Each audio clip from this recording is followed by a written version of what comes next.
মেরাজ থেকে হুজুর ফিরে এসেছেন সকালবেলা, ফজরের নামাজ পড়ে বসেছেন কাবা শরীফে, তিনি বসে আছেন। তো তখন আবু জাহেল আসছে, এসে বলছে মুহাম্মদ সাল্লাল্লাহু আলাইহি ওয়াসাল্লাম প্রত্যেক দিনই তো নতুন নতুন কথা কও, আজকে কোনো নতুন কথা আছে? হুজুর বলেন হ্যাঁ নতুন কথা আছে। কি? বলে এই তো শেষ রাত্রে জিবরাইল আসছিল, আমারে নিয়ে গেল বাইতুল মুকাদ্দাসে, জেরুজালেমে গিয়ে নামাজ পড়লাম, ওইখান থেকে মহাকাশ পাড়ি দিলাম, 7 আকাশ পাড়ি দিলাম, সিদরাতুল মুনতাহা গেলাম, আরশে আজিম ভ্রমণ করলাম, আল্লাহর সাথে কথা কইলাম, জান্নাত জাহান্নাম দেখলাম, তারপরে আবার এই আয়েশা নামাজ পড়িয়া তোমাদের সাথে কথা বলতেছে। আবু জাহেল কয় যে খাইস, যাও মাথাটা একটু ভালো ছিল, এখন তাও সর্বনাশ হয়ে গেছে। কয় মুহাম্মদ সাল্লাল্লাহু আলাইহি ওয়াসাল্লাম তুমি যা বললা এই কথাটা আমি কি হুবহু মানুষের কাছে বলবো? হুজুর বলছেন অবশ্যই বলো গিয়ে। আবু জাহেল চিন্তা করলো দিস ইজ দ্য মোমেন্ট, এটাই হলো আসল সুযোগ পেয়ে গেছে মানুষকে বিভ্রান্ত করার জন্য। সবার আগে ছুটে চললো হযরত আবু বকর রাদিয়াল্লাহু তাআলা আনহুর বাড়িতে, যে বলছেন আবু বকর শুনেছো? বলে কি? মুহাম্মদ সাল্লাল্লাহু আলাইহি ওয়াসাল্লাম এই রকমের কথা বললো, বেচারার মাথাটা যাও ভালো ছিল শেষ। হুজুর বলছেন আবু জাহেল আমার রাসূলকে এরকম বলেছেন? আবু জাহেল বলছে আমার নিজ কানে শুনে আসলাম, এখনো তিনি সেখানে বসা। হযরত আবু বকর বলেন আবু জাহেল আমার আল্লাহর নবী তিনি যদি এরকম কথা বলে থাকেন তাহলে আমি কোনো সন্দেহ পোষণ করি না, অবশ্যই আল্লাহ রাব্বুল আলামিনের হাবিব যা বলেছেন তা সত্য। হযরত আবু বকর রাদিয়াল্লাহু তাআলা আনহু মসজিদে হারামে আসলেন, হুজুরকে জিজ্ঞেস করলেন হুজুর আবু জাহেল আমাকে এই সব কথা বললো, এগুলি কি ঠিক? হুজুর বলেন হ্যাঁ। তিনি ঘটনা বয়ান করলেন।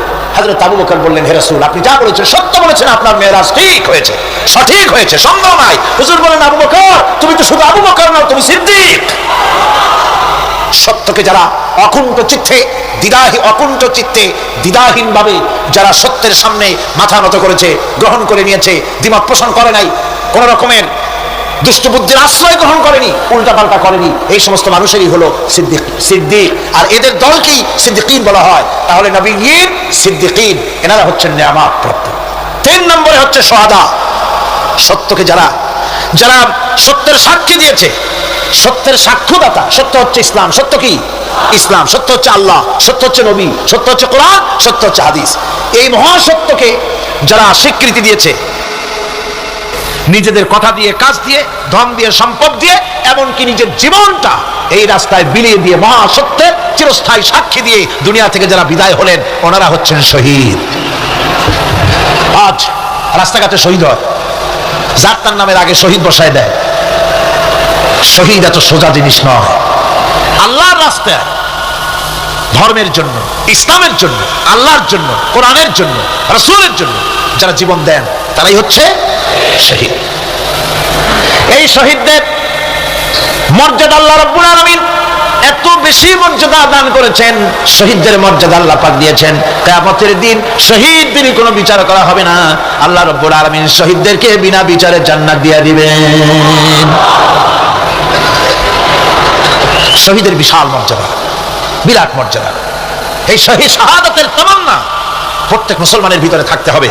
হুজুর বলেছেন শহীদি মওতের যন্ত্রণা পিঁপড়ায় কাটার যন্ত্রণার চাইতে বেশি কিছু নয়।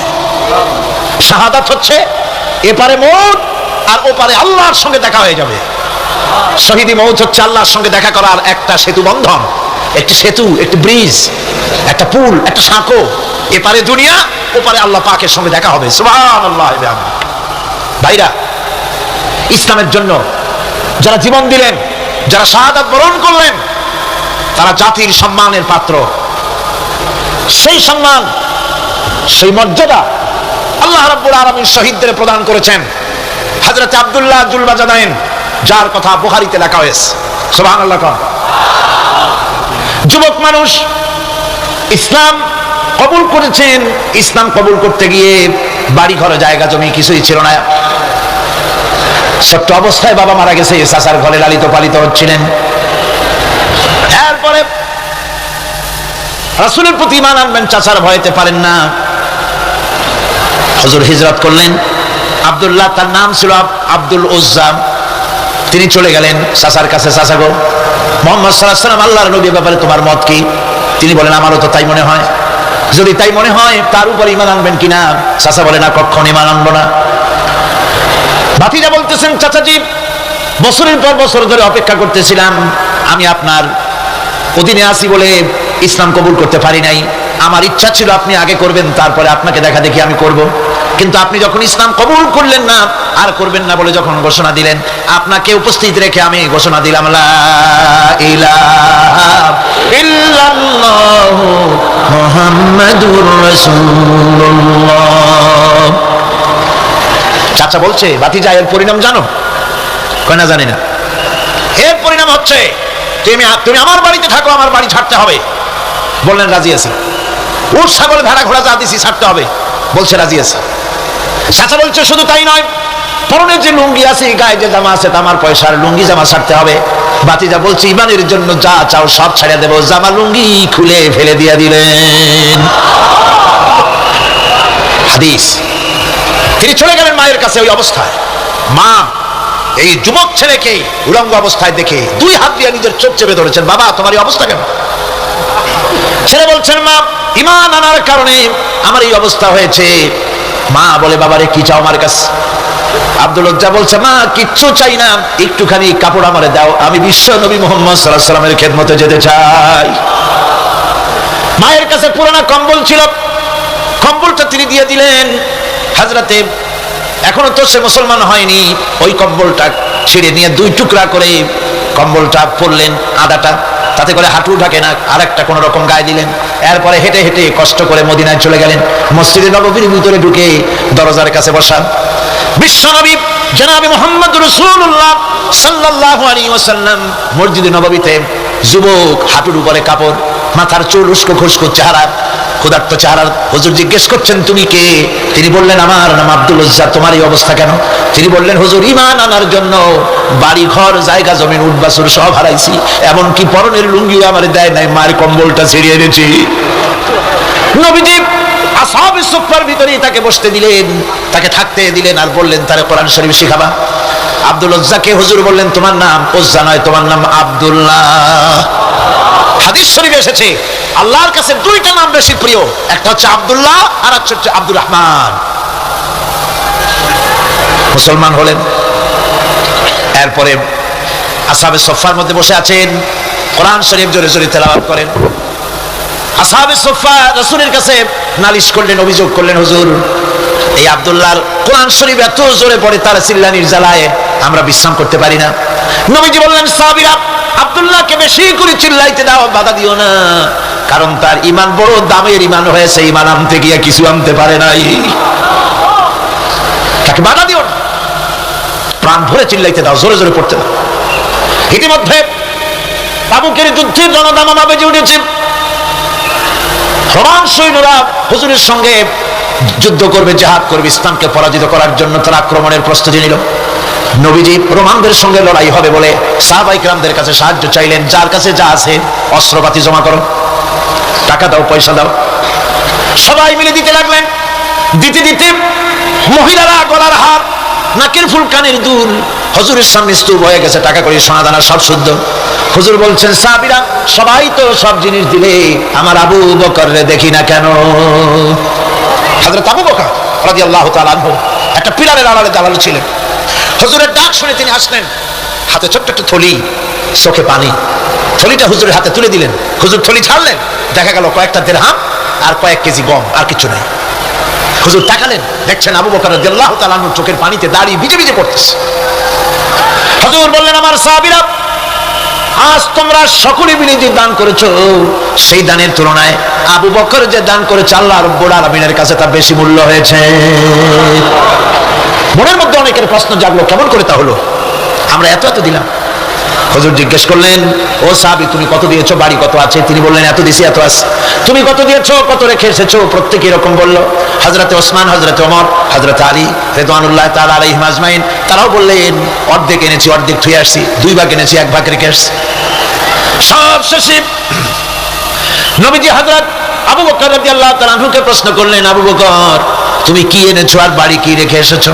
হযরত আবু বকর বলেন, ইয়া রাসূলুল্লাহ, ইয়া হাবিবাল্লাহ, আমার বাড়িতে জাগতিক সম্পদ বলতে যা বুঝায় সবটুকু এনে নবীজির কদম মোবারকে দান করে দিয়েছি। আবু বকরের ঘরে এখন আল্লাহ আর তার রাসূল ছাড়া কোনো জিনিস বাকি নাই, যা ছিল সব এনেছি। হুজুর জাহাদে রওনা হলেন। 30,000 সৈন্য সাথে, 30,000 সৈন্য নিয়ে নবীজি তাবুকের দিকে চললেন। পথের মধ্যে হযরত আব্দুল্লাহ এসে হুজুরের সামনে দাঁড়ায় গেছেন। আব্দুল্লাহ এসে বলেন, ইয়া রাসূলুল্লাহ, একটু দাঁড়ান। এই জিহাদে মেয়ে লোক পুরুষেরা সাহাবীরা সবাই প্রাণ ভরে দান করলো, কিন্তু আমি এমন এক বান্দা, আল্লাহর কিছুই দিতে পারলাম না। আমার তো দেওয়ার মতো কিছুই নাই হুজুর, আমার দেওয়ার মতো কিছুই নাই। তবে আমি আপনার কাছে দোয়া চাই, আপনি দোয়া করুন আমি যেন এই যুদ্ধে, এই জিহাদের ময়দানে আমি যেন শহীদ হতে পারি। নবীজি বললেন, একটু বাকল নিয়ে আসো গাছের। একটা গাছের বাকল আনা হলো। এই বাকলটা হুজুর নিজ হাতে আব্দুল্লাহর হাতে বাঁধা দিলেন আর বললেন, রব্বুল আলামিন, আমি আব্দুল্লাহর রক্ত কাফিরদের জন্য হারাম করে দিলাম। হযরত আব্দুল্লাহ কেঁদে জারজার হয়ে যাচ্ছেন, বলছেন, ইয়া রাসূলুল্লাহ, আমি চাইলাম শহীদ হব আর আপনি আমার রক্তকে কাফিরদের জন্য হারাম করে দিলেন। হুজুর বলেন, আব্দুল্লাহ, এখন যদি তোমার মৃত্যু জ্বরের ভিতরে হয়, আল্লাহ রাব্বুল আলামিন তোমারে শাহাদাত নসিব করে দিবেন। তাবুকের ময়দানে হুজুর চলে গেলেন। কয়েকদিন পরে খবর আসলো হুজুরের কাছে, আব্দুল্লাহ কয়েকদিন জ্বর ভোগ করে আব্দুল্লাহ মারা গিয়েছেন। হুজুর বললেন, তার জানাজার ব্যবস্থা করো, কাফন দাফনের ব্যবস্থা করো। ব্যবস্থা হয়ে গেল। রাতের বেলায় দাফন হবে। একজন লোক কবরের কাছে দাঁড়ায় টিম টিম করে একটা আলো নিয়ে দাঁড়ায় আছে, আর একজন লোক কবরের ভিতরে নেমেছেন। দুই ব্যক্তি লাশ দুই হাতে উঁচু করে নিয়ে আসতেছেন কবরের কাছে। যিনি কবরের ভিতরে দাঁড়ানো, তিনি বলতেছেন, লাশ বহন করে তোমরা যে দুইজন আনতেছো, লাশের সাথে খবরদার বেয়াদবি করো না, তোমাদের ভাইয়ের সঙ্গে আদব করো। এই বলে কবরের ভিতরে যিনি দাঁড়িয়েছিলেন তিনি লাশটারে ধরলেন। কবরের ভিতরে দাঁড়িয়ে যিনি লাশ ধরেছেন, লাশকে কবরে শোয়াই দিয়েছেন, তিনি আর কেউ নন, তিনি বিশ্ব নবী মুহাম্মদুর রাসূলুল্লাহ। নিজের হাতে হযরত আব্দুল্লাহকে শোয়াই দিলেন। লাশ বহন করে যে দুইজন আনলেন, তার একজন হলেন হযরত আবু বকর আর একজন হযরত ওমর রাদিয়াল্লাহু তাআলা আনহুমা। আর আলো নিয়ে যিনি দাঁড়িয়েছেন টিম টিম করে জ্বলতেছেন, তিনি হযরত বেলাল।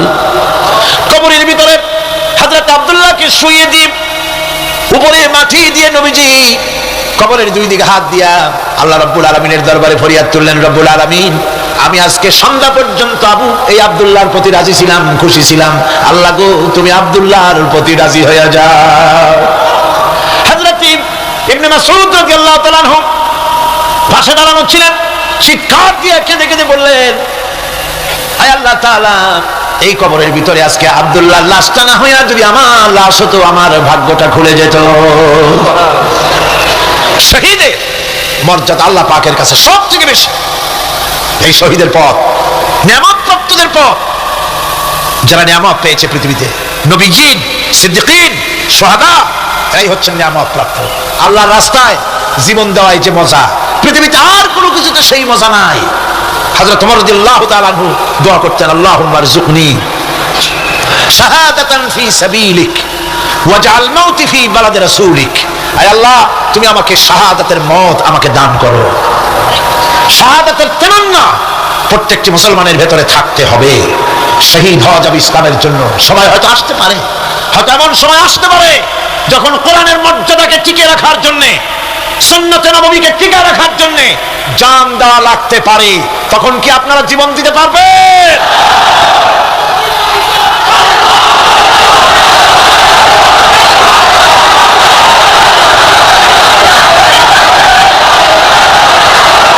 এরপরে চতুর্থ নম্বরে হচ্ছে সালিহিন। চতুর্থ নম্বরে কি? সালিহিন। সালিহিন হচ্ছে জীবনের প্রত্যেকটি ক্ষেত্রে যারা একনিষ্ঠভাবে আল্লাহর বিধান পালন করেছেন, যারা পুণ্যের সাথে সুদৃঢ় থেকেছেন, যারা অটল থেকে পুণ্যের সাথে হকের সাথে অটল থেকেছেন, কোন অবস্থাতেই ইসলামী আদর্শের বিরুদ্ধাচরণ করেনি, তারাই হচ্ছেন সালিহিন। ইসলামের আদর্শ ছাড়ে নাই, পরিত্যাগ করে নাই, জীবনের সবকিছুর বিনিময় এটাকে আঁকড়ে ধরে থেকেছেন, ইসলামী আদর্শের পরিপন্থী কিচ্ছু করেন নাই। এরা হচ্ছেন সালিহিন। কোন আলহামদুলিল্লাহ। আল্লাহর অনুগ্রহ প্রাপ্ত কয় শ্রেণী? 4 শ্রেণী। নবীজি, সিদ্দিকিন, শুহাদা, সালিহিন, এই 4 শ্রেণীর লোকেরাই হচ্ছে নিয়ামত প্রাপ্ত। আমরা বলেছি, সিরাতাল্লাযীনা আন'আমতা আলাইহিম গায়রিল মাগদুবি আলাইহিম ওয়ালাদ-দাল্লিন। নিয়ামত প্রাপ্তদের পথ চাই, অনুগ্রহ প্রাপ্তদের পথ। আর অভিশপ্ত পথভ্রষ্টদের পথ আমরা চাই না, আমরা পরিহার করে চলবো। এটা একটু আদাও বটে। যারা অভিশপ্ত, যারা পথভ্রষ্ট, ওরা কারা? মাগদুব এবং দল্লিন। মাগদুব হচ্ছে অভিশপ্ত, দল্লিন হচ্ছে পথভ্রষ্ট। দুনিয়ার সমস্ত মুফাসসিরিন, মুহাদ্দিসিন সব একমত, মাগদুব হচ্ছে ইহুদিরা। মাগদুব কারা? বলেন না কারা? আর দল্লিন অভিশপ্ত কারা? খ্রিস্টানেরা। বলেন কারা? একটুখানি জোরে সরে দরুদ শরীফ পড়েন। সালাতুন ইয়া রাসূলুল্লাহ আলাইকুম, সালামুন ইয়া হাবিবাল্লাহ আলাইকুম। জোরে পড়েন।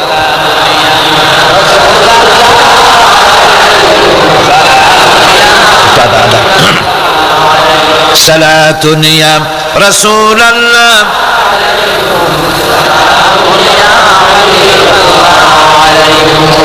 ভাইরা, ইহুদিদের অভিশপ্ত হওয়ার কারণটা কি?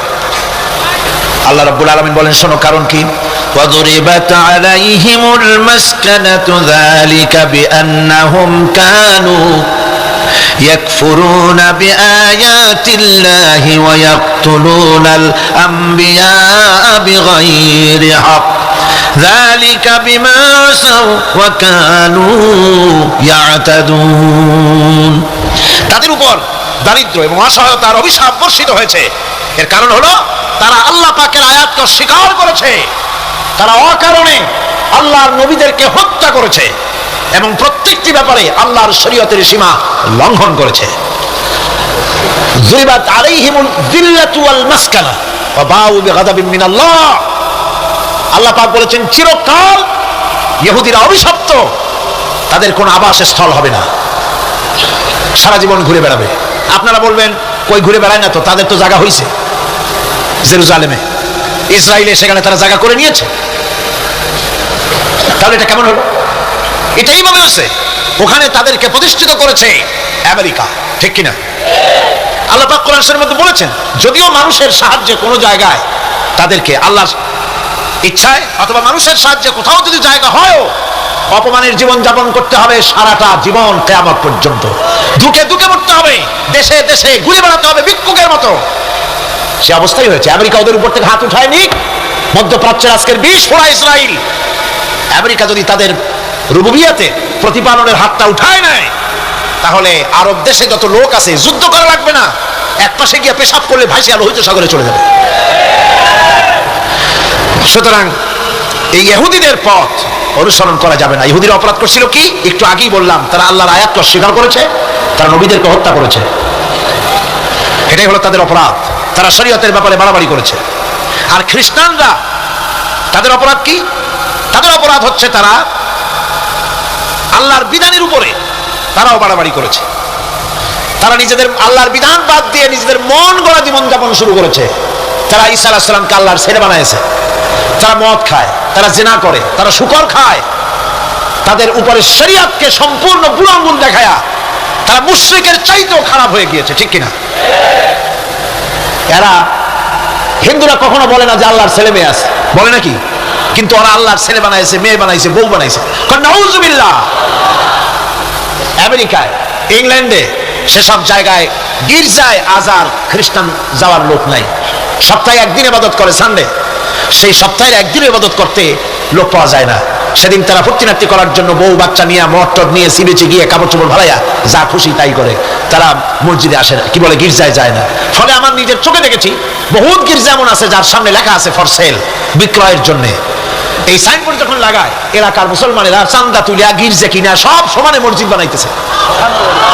ইংল্যান্ডে আজ থেকে 100 বছর আগে মসজিদ ছিল মাত্র একটা। সেই গ্রেট ব্রিটেনে এখন মসজিদের সংখ্যা 7,000-এর উপরে। আলহামদুলিল্লাহ। সুতরাং এই খ্রিস্টান এবং ইহুদিদের পথ অনুসরণ করা যাবে না। কিন্তু তারপরেও আমরা অনুসরণ করছি না, করছি না? করছি। বিশ্বকবি, কবি সম্রাট আল্লামা ডক্টর ইকবাল रहमतुल्लाह अलैहि सुंदर করে বলেছেন, वदर में हो तुम नसारा तो तमद्दुन में हो नूद, वदर में हो तुम नसारा तू तमद्दुन में हुनूद, ये मुसलमान है जिन्हें देख के शर्माए यहूद। चल चलनी हिंदू তুমি, বেশভূষাতে খ্রিস্টান, মুসলমান এই যারে দেখে ইহুদ করে লজ্জা জ্ঞান। তুমি নাকি মুসলমান? কাপড় চোপড় দেখলে মনে হয় তুমি তো খ্রিস্টান, জামা কাপড় তোমার অবস্থা দেখলে মনে হয় তুমি খ্রিস্টান, তোমার ওঠা বসা বিয়ে শাদী সংস্কৃতি দেখলে মনে হয় তুমি হিন্দু, আর লেনদেন দেখলে ইহুদিরা পর্যন্ত তোমাকে ঘৃণা করে। কথা ঠিক কিনা? কথা ঠিক কিনা? এই হলো মুসলমানদের অবস্থা। সুতরাং আল্লাহ পাক বলছেন ইহুদিদেরকে ছাড়তে হবে, খ্রিস্টানদের অনুকরণ ছাড়তে হবে। ইহুদি খ্রিস্টান সকলের অনুকরণ ছেড়ে দিয়ে নিয়ামত প্রাপ্ত ওই 4 শ্রেণীর লোকের অনুসরণ করতে হবে, তাহলেই খাঁটি মুসলমান হওয়া যাবে। কোন আলহামদুলিল্লাহ। এই হলো সূরা ফাতিহা, যা গত আজকের দিন সহ 5 দিন আমরা আলোচনা করলাম। কোন আলহামদুলিল্লাহ। এখন এই সূরা ফাতিহাকে আমি আপনাদের পকেটে উঠাই দিতে চাই, যাতে করে মনে থাকে। 5 দিনের অনেক কথা এক জায়গায় করে দিলে মনে করতে সুবিধা হবে, ঠিক কিনা? মনে রাখতে সুবিধা হবে। সূরা ফাতিহা আয়াত কয়টা? এই 7টি আয়াতের 7টি শিক্ষা আছে। সূরা ফাতিহার শিক্ষা 1, সকল প্রশংসা কেবলমাত্র হাদিস শরীফে এসেছে, ইদা মুদিহাল ফাসিকু ইহতাজ্জাতিল আরশ, যখন কোন ফাসিকের প্রশংসা করা হয়, যে ব্যক্তি নামাজ পড়ে না, রোজা করে না, দিন মানে না, ঈমান নাই, চরিত্র নাই, এমন লোককে যখন প্রশংসা করা হয়, আল্লাহ পাকের আরশ গোসায় থরথর করে কাঁপতে থাকে। সুতরাং সমস্ত প্রশংসা হবে কার? পার্লামেন্টে যখন বাজেট বক্তৃতা হলো, বাজেটের উপরে 39 ঘন্টা আলোচনার সুযোগ এলো। আমি দেখলাম প্রত্যেকেই আলোচনার সময় বলছেন, আমি স্মরণ করছি সহস্র বছরের অমুক, শ্রেষ্ঠ অমুক, আমার নেতা অমুক, এভাবে বলছে। প্রত্যেকেই দাঁড়িয়ে বলছে আমি স্মরণ করি অমুক আর তমুক। আমি খুব চিন্তায় পড়ে গেলাম, আহারে, পৃথিবীর 2য় বৃহত্তম মুসলিম দেশ, আমার আল্লাহর নাম উঠছে না। আমি সময় পেলাম 25 মিনিট। তথ্য মন্ত্রণালয়ের কলিজা তো পুঁটি মাছের মতো বড়, সেই জন্য আমার বক্তব্য তারা দেয় নাই। ওই 25 মিনিটে আমি যে আলোচনা করেছি, আমি প্রথম দাঁড়ায়া আমার তৃপ্তি, মনে হয় এইরকমের তৃপ্তি আমার কখনো নিকট বর্তমানে কোনোদিন হয়েছে কিনা আল্লাহ জানে। ওই দিন আমি যা তৃপ্তি পেয়েছি, আমি দাঁড়িয়ে বললাম নাহমাদু নুসাল্লি আলা হামদু সানা কুইয়া, তারপরে বললাম আমি স্মরণ করছি হৃদয়ের সবটুকু আবেগ উজাড় করে, জীবনের সব শ্রদ্ধা একত্রিত করে আমি স্মরণ করছি। যখন বলছি দেখি 2 দিকের মানুষ হতচকিত হয়েছে, কার নাম করি? আমি বললাম আমি স্মরণ করছি বিশাল ওই আকাশের মালিক, বিস্তীর্ণ এই জমিনের মালিক, কুল কায়নাতের মালিক আমার আল্লাহ রাব্বুল আলামিনকে স্মরণ করছি।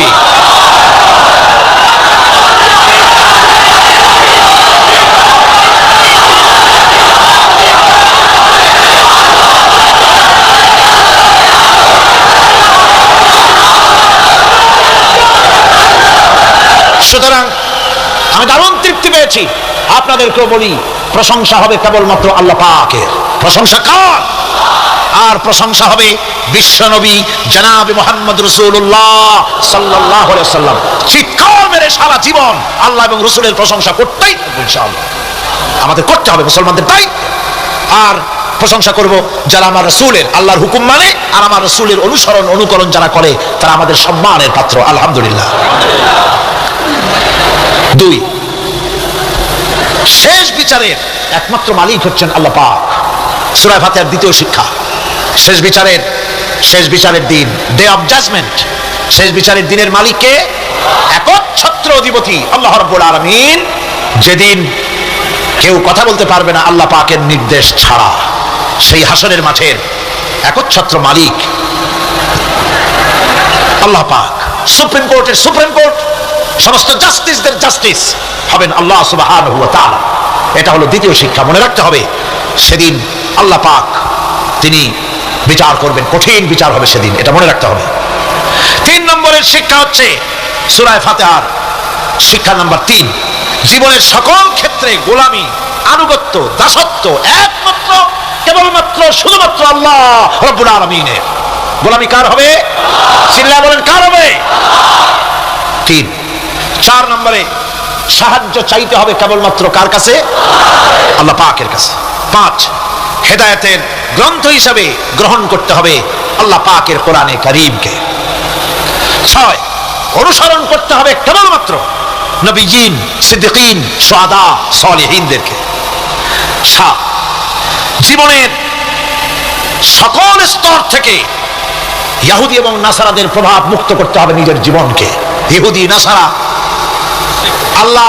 আল্লাহ বিরোধী যারা মুশরিক, নাস্তিক, মুরতাদ, এই সবগুলি থেকে নিজেকে মুক্ত করতে হবে।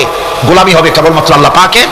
আর এইভাবে 7টি আয়াতের 7টি শিক্ষা আপনাদের সামনে পেশ করলাম। আল্লাহ রাব্বুল আলামিন এগুলি যেন মানার তৌফিক আমাদের দেন, আমরা বলি আমিন। আরো জোরে বলেন আমিন। বন্ধুগণ, গায়রিল মাগদুবি আলাইহিম ওয়ালাদ-দাল্লিন আমরা পড়ি, ইহুদি এবং খ্রিস্টানের পথ অনুসরণ করব না বলি, কিন্তু এই তো 1 জানুয়ারি আসতেছে। 1 জানুয়ারি 1997 সন 31 ডিসেম্বর রাত 12টা 1 মিনিটের সময় বাংলাদেশের শহর সমূহে বাজি পোড়ানো শুরু হয়। কথা ঠিক কিনা? আমি জিজ্ঞেস করতে চাই, এটা কি খ্রিস্টানের দেশ? জোরে বলেন, এটা কি খ্রিস্টানের দেশ? অবশ্য আমাদের দেশে খ্রিস্টান, হিন্দু, বৌদ্ধ যারা আছে তারাও আমাদের নাগরিক, সন্দেহ নাই। কিন্তু এই দেশ হচ্ছে পৃথিবীর 2য় বৃহত্তম মুসলিম দেশ। খ্রিস্টানেরা নববর্ষ উদযাপনের জন্য বাজি পোড়া, ফুর্তি করুক, যা বললায় তাই করুক, কিন্তু একজন মুসলমান এই নববর্ষ উদযাপনের জন্য বাজি পোড়াতে পারে না, বোমা ফুটাতে পারে না, ফুর্তি করতে পারে না। মানে নাই, জাস্টিফিকেশন নাই। এটা যদি করা হয় আপনি খ্রিস্টানদের গোলামি করছেন, এটাই প্রমাণিত হবে। 1 বৈশাখ নববর্ষ উদযাপন করা হয় আমাদের দেশে, আজ 2-4 বছর ধরে শুরু হয়েছে 1 বৈশাখ উদযাপন করা। 1 বৈশাখে সকালবেলায় বাসন্তী রঙের শাড়ি পরে সারা রাত রাস্তায় আলপনা এঁকে রমনা লেকের পাশে গিয়ে যুবতী আর যুবকরা বাসন্তী রঙের শাড়ি পরে সূর্য উদয়ের পানে করজোড়ে সেদিকে তাকিয়ে বলে, এসো হে নববৈশাখ, স্বাগতম হে। বৈশাখ বলে, বাবাজিরা আমারে ডাকতেছো? ওয়েট এন্ড সি, অপেক্ষা করো, আসতেছি। যে বৈশাখকে ডাকা হলো, স্বাভাবিক বৈশাখ কাল বৈশাখী রুদ্র রূপ ধারণ করে 180 মাইল স্পিডে এসে বাড়ি ঘর কল কারখানা ভাঙ্গিয়া জমের মতো স্বাগতম হে। এরপর রাজনৈতিক নেতৃবৃন্দ এবং বুদ্ধিজীবী, ছাত্রছাত্রী, শিক্ষক, 1 শ্রেণীর শিক্ষকবৃন্দ মঙ্গল প্রদীপ জ্বালিয়ে দিনের সূচনা করেন। কুকুরের মুখোশ, গাধার মুখোশ, কুমিরের মুখোশ পরে মিছিল করেন। ঢোল আরো কি হাবিজাবি বাজাইয়া ফুর্তির চোটে শীতই পড়বে না খারাপ হয়ে থাকবে দিশা করতে পারে না। ঠিক কিনা কন? আমি জিজ্ঞেস করি, 1 বৈশাখের সাথে উদযাপন, নববর্ষ উদযাপনের সাথে মুখোশ পরার সম্পর্ক কি?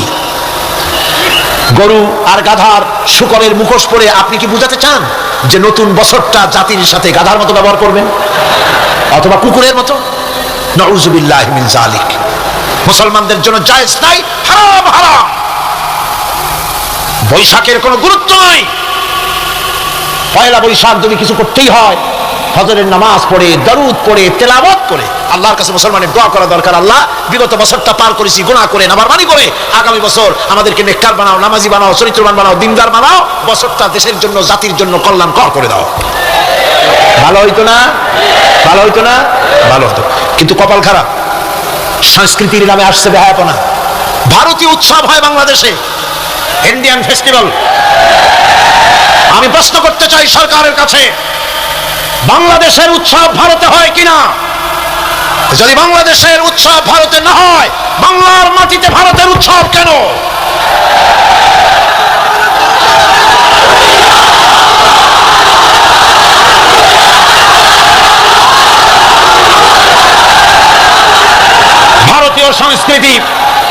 ভারতীয় সংস্কৃতি মুসলমানদের জন্য এইডসের চাইতেও মারাত্মক। ওই সংস্কৃতির সাথে আমাদের কোনো মিল নাই। তেল আর পানি কোনোদিন মিশবে না। আমাদের সংস্কৃতি সম্পূর্ণ আলাদা, ঈমান ভিত্তিক, তাওহীদ ভিত্তিক সংস্কৃতি আমাদের। যুবতী মেয়েদেরকে এনে প্রতিদিন সপ্তাহে সপ্তাহে ডজনকে ডজন শিল্পী আনা হচ্ছে আমাদের দেশে, গায়িকা, নর্তকী। আমাদের দেশের ভাবমূর্তিকে নষ্ট করা হয়েছে, গান বাজনার দিকে উঠে পড়ে লেগে গিয়েছে জাতি। আজ এই জাতির দুর্ভাগ্য কোথায় গিয়ে ঠেকবে আল্লাহ পাক জানেন। আমরা মুসলমান, আমাদের উন্নতি, আমাদের অরুজ, আমাদের জওয়াল, আমাদের উন্নতি আর আমাদের অবনতি কিসে হবে? বিশ্বকবি বলছেন, তুঝে বাতাও তকদীর উমম ক্যা है, तुझे बताओ तकदीर उमम क्या है, शमशीर सना अव्वल तौस और बाबाखीर। এসো, এই জাতির অগ্রগতি আর উন্নতির ইতিহাস তোমারে শোনাই। এই জাতির হাতে যতদিন ছিল তরবারি, এই জাতির হাতে যতদিন ছিল কোরআন, গোটা পৃথিবী তার পায়ের উপরে চুমা খেয়েছে। আর যেদিন কোরআনের পরিবর্তে জাতির হাতে এসেছে তানপুরা, বেহালা, ঢোল, সারিন্দা, নারিন্দা, সারাইগামা, পাদানিশা, তখনই কপাল পুড়েছে জাতি।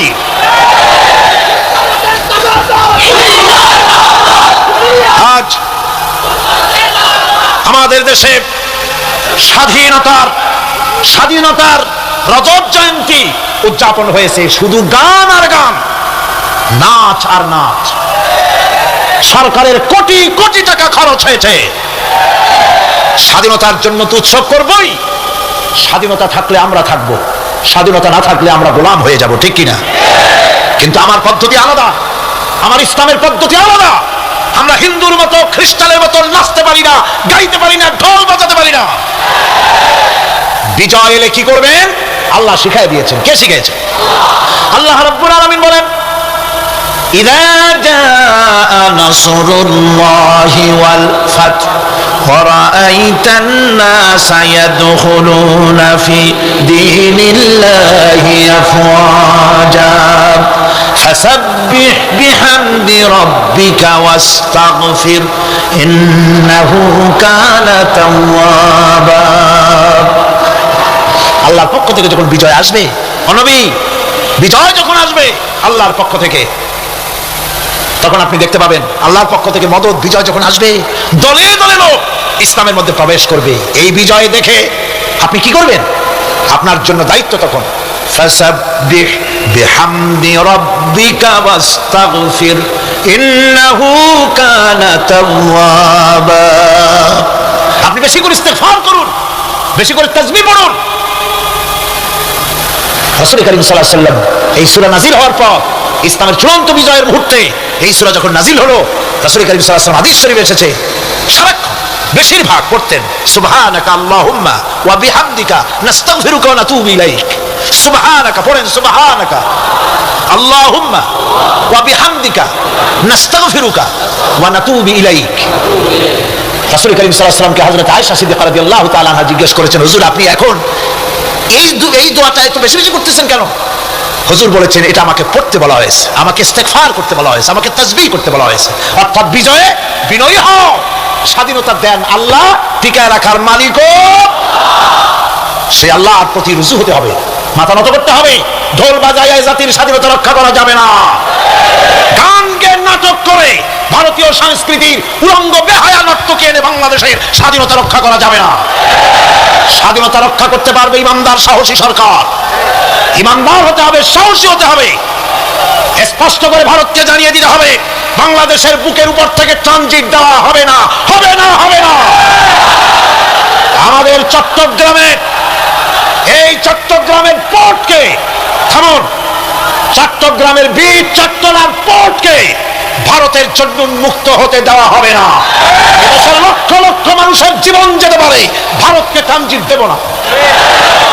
ভারতকে ট্রানজিট দেওয়ার অর্থ হল ভারতের সেনাবাহিনীকে বাংলাদেশকে ওয়েলকাম করা, ভারতের ডেঙ্গু জ্বর, তাদের এইডস রোগ বাংলাদেশে আমদানি করা, বাংলাদেশকে ভুটান, সিকিমের মতো ভারতের গোলাম বানিয়ে দেওয়া।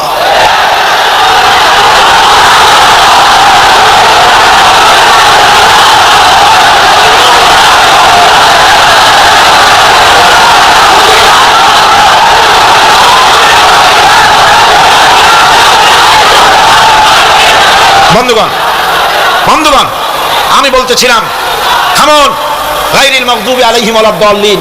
খ্রিস্টান, ইহুদি, হিন্দু, মুশরিক কার অনুসরণ করব না। অনুসরণ করব কয় শ্রেণীর? 4 শ্রেণীর। নবীয়িন, সিদ্দিকিন, শুহাদা, সালেহিন। কল আলহামদুলিল্লাহ। এরপর আমরা মুসলমান, কিন্তু আমাদের বিবাহ অনুষ্ঠান যখন হয়, এই বিবাহ অনুষ্ঠানগুলি আমরা কি মুসলমানদের মতো করি? জবাব চাই, করি? আপনারা যে হলুদ অনুষ্ঠান করেন, শরীয়তের কোন জায়গায় আছে? এই হলুদ অনুষ্ঠান হিন্দুদের কাছ থেকে আমদানি হয়েছে। একটা হলুদ অনুষ্ঠানে যা খরচ হয় তা দিয়ে 6টা বিয়ে করানো যায়। সুতরাং আজ থেকে তওবা করুন, আমরা আর হলুদ অনুষ্ঠান করব না। রাজি আছেন? রাজি আছেন? বিবাহের নামে অপসংস্কৃতির জায়গা আমরা করে দিতে পারি না। যৌতুক যেমন হারাম, গত মাহফিলে বলেছি, মনে আছে না? মনে আছে কিনা? যৌতুক যেমন হারাম, যৌতুক কি আপনারা নেবেন নাকি? মেয়েওয়ালাদের উপরে চাপ সৃষ্টি করবেন না, জায়েজ নাই। মেয়েওয়ালারা যদি ইচ্ছে করে কিছু দেয়, নিবেন। আমি তো আশা করেছিলাম যে সংসদ নেত্রী, প্রধানমন্ত্রী মহিলা, বিরোধী দলীয় নেত্রীও মহিলা, সুতরাং মহিলাদের উপরে তাদের দরদের খাতিরেই তারা যৌতুক বিল উত্থাপন করবেন, কিন্তু তারা করেন নাই। তাদের উচিত ছিল যৌতুককে ঝাঁটা মেরে বঙ্গোপসাগরে ফেলে দেওয়া, ওনারা তা করেন নাই। কিন্তু আমি ইনশাআল্লাহ সংসদে যৌতুক বিল জমা দেব ইনশাআল্লাহ। আমি একা অথবা আমরা 3 জন যাই হই, সংসদে আমি কখনো একাকিত্ব ফিল করি না, কারণ আল্লাহ রাব্বুল আলামিন আমার সাথে আছেন। এই যৌতুক বিরোধী বিল উত্থাপন করে যৌতুক বন্ধ করতে হবে। 2 নম্বরের কথা হচ্ছে, মেয়েওয়ালারা তারাও আবার একটা খারাপ কাজ শুরু করেছেন, সেটা হলো বেশি পরিমাণের মহারানা চাপায় দেওয়া। মহারানা এটা শরীয়ত কোনো বাজেটে দেয় নাই। ছেলেপক্ষ যদ্দূর দিতে পারে সেইটা মেয়েওয়ালাদের আন্দাজ থাকা উচিত। অহেতুক যৌতুক, অহেতুক মহারানা চাপায় দিবেন না। এটা একটি ট্র্যাডিশন হয়েছে। 5,55,515 টাকা 1 পয়সা, বাজে কাজ। 11 লক্ষ, হ্যাঁ, যদি ছেলেওয়ালা দেওয়ার মতো হয়, স্ত্রী দেন না, কোনো ক্ষতি নাই। আল্লাহ তো কোরআন শরীফে বলেছেন, তোমার বউরে যদি তুমি পাহাড় সমান সম্পদ দাও, কণা মাত্র ফিরাই নিও না। সুবহানাল্লাহ। আর মহারানার টাকাকে ফরজরূপী দায়িত্ব হিসাবে আদায় করে দাও। কাজে যে মহারানা আদায় হতে পারে এই রকমের মহারানা দেওয়া উচিত। অতিরিক্ত চাপাই দিতে পারবে না। কিয়ামতের দিন ওই পুরুষটাকে আল্লাহর দরবারে জিনাকারের কাতারে দাঁড়াতে হবে। আমাদের বিবাহ সম্পর্কে কথাটা বললাম, মনে রাখবেন, যৌতুক নিবেন না, আর অতিরিক্ত মহারানার বোঝাও চাপাই দিবেন না। তবে যা দিতে পারে সেই রকমই আপনারা দিবেন। এরপরে আর একটা জিনিস আমাদের দেশে চালু আছে, যা হিন্দু খ্রিস্টানদের সঙ্গে মিলে যায়, তা হচ্ছে কোন সম্মানিত লোক মারা গেল, তার জন্য নীরব হয়ে দাঁড়ায় থাকা। আমাদের পার্লামেন্টের একজন সদস্য মারা গেলেন, সংসদে প্রস্তাব উঠলো 1 মিনিট নীরব হয়ে দাঁড়ায় থাকে। আমি বললাম, স্পিকার সাহেব, 1 মিনিট দাঁড়ায় থাকলে যদি সওয়াব হয়, তো 1 মিনিট কেন, আসুন আমরা 25 মিনিট খাড়াই থাকি। আর যদি কোনো সওয়াবই না হয়, তাহলে এই প্রহসন কেন? আমরা তো আমাদের মা বাপের কবরের কাছে গিয়া কোনোদিন ভূতের মতো খাড়াই থাকি না, সেখানে তো অবশ্যই আমরা দোয়া দুরূদ পড়ি, ঠিক কিনা? বললাম, স্পিকার সাহেব, আমার মাহফিল যদি হতো তো আমি বলতাম সূরা ফাতিহা পড়েন, ইখলাস পড়েন, দরুদ শরীফ পড়েন। এটা আপনার মাহফিল, এটার গার্ডিয়ান আপনি, এটার অভিভাবক আপনি। আপনি সকলকে বলেন সূরা ফাতিহা, সূরা ইখলাস পড়তে। মাননীয় সম্মানিত স্পিকার সাথে সাথে বললেন সকলকে, আপনারা ফাতিহা পড়েন, ইখলাস পড়েন, দরুদ শরীফ পড়েন। আলহামদুলিল্লাহ, বলেন আলহামদুলিল্লাহ। আমরা চেষ্টা করছি সংসদের ভেতরে একটা গুণগত পরিবর্তন আনার জন্য। আল্লাহ যেন তৌফিক দান করেন, আমিন। ভাইরা আমার, সুতরাং এই সমস্ত হচ্ছে খ্রিস্টান ইহুদিদের কাস্টমস, তাদের ট্র্যাডিশন, এর সাথে আমাদের কোনো সম্পর্ক নাই। হিন্দুরা, খ্রিস্টানেরা কেউ মরে গেলে বলে দাঁড়ায় থাকুক, শুয়ে থাকুক, যেমনি পারে তেমনি করুক। কিন্তু আমি তো মুসলমান, আমি কি যারা বলেন আমরা কি? ইসলাম যা এলাও করে না, আমরা তা করতে পারি না। এটা যেন আমাদের সকলের মনে থাকে। এই যে এখন যে সন্ত্রাস চলছে, এই সন্ত্রাসের অবস্থা থেকে যদি বাঁচতে চাই আর ক্ষুধার সময় যদি খেতে চাই, কি সুন্দর একটা সূরা আছে, সূরা কুরাইশ। আল্লাহ তাআলা বলছেন, ফালইয়াবুদু রাব্ব হাযাল বাইত। হে কুরাইশরা, যদি ক্ষুধার সময় যদি তোমরা শীত ও গ্রীষ্মে নিরাপদে থাকতে চাও, যদি নিরাপত্তা পেতে চাও, ফালিয়াবুদু রাব্ব হাযাল বাইত, এই ঘরের মালিকের ইবাদত করো। কোন ঘর? বাইতুল্লাহ শরীফ। এই ঘরের মালিকের ইবাদত, মালিক কে? এই ঘরের মালিকের ইবাদত করলে কি হবে? আল্লাহ তাআলা বলেন আল্লাযী আত'আমাহুম মিন জু'ইন ওয়া আমানাহুম মিন খাউফ। এই ঘরের মালিকের ইবাদত করো, কি হবে? ক্ষুধার সময় তিনি খাদ্য দিবেন, ভীতির সময় তিনি নিরাপত্তা দান করবেন। সুবহানাল্লাহ। আমরা তো এটাই চাই, আমার ক্ষুধার সময় খাবার চাই, ভীতির সময় নিরাপত্তা চাই। কে দিতে পারবেন? কে দিতে পারবেন? আল্লাহ তাআলা দিতে পারবেন। আমরা কি জান্নাতে যেতে চাই? বলেন যেতে চাই? আল্লাহ তাআলা বলেন জান্নাতে যদি যেতে চাও ফাদখুলি ফি ইবাদি ওয়াদখুলি জান্নাতি। আমার গোলামীর মধ্যে শামিল হও। ফাদখুলি ফি ইবাদি, আমার বান্দাদের মধ্যে শামিল হয়ে যাও। ওয়াদখুলি জান্নাতি, এরপর আমার জান্নাতে চলে যাও। গোলাম না ইউশরিক বিইবাদাতি রাব্বিহি আহাদা, এবং আল্লাহর ইবাদতের মধ্যে কাউকে শরীক স্থাপন করো না। শিরক কোন অবস্থাতে করা যাবে না। শিরক সম্পর্কে নবী করিম সাল্লাল্লাহু আলাইহি সাল্লাম একটা দৃষ্টান্ত দিয়েছেন, দারুণ দৃষ্টান্ত। শিরক কি ভয়াবহ জিনিস!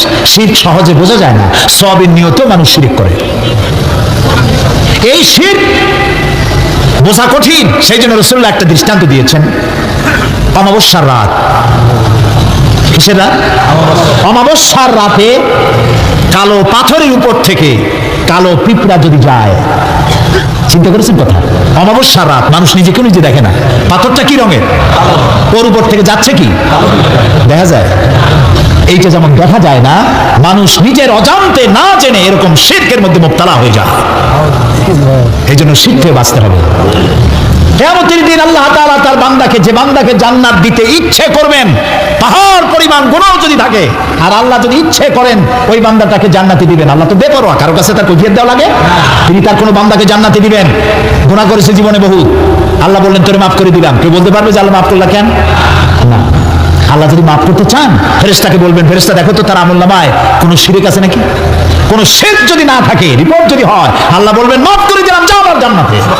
তবে ভালো কাজ করতে হবে, তাহলে কিয়ামতের দিন কার সাথে দেখা হবে? আল্লাহর সাথে দেখা হয়ে যাবে। সুবহানাল্লাহ বলবেন না?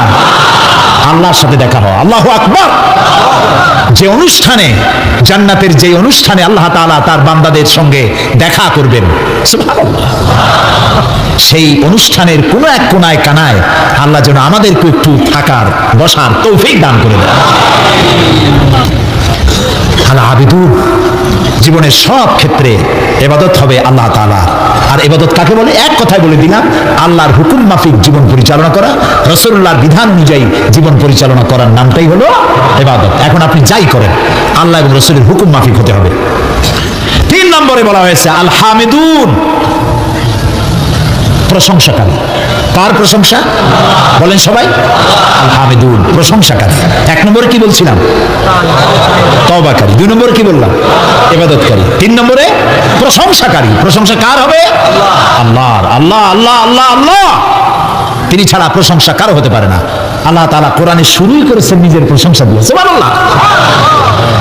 আলহামদুলিল্লাহি রাব্বিল আলামিন। পড়েন সবাই, আলহামদুলিল্লাহি রাব্বিল আলামিন। সমস্ত প্রশংসা, যাবতীয় প্রশংসা আল্লাহর জন্য।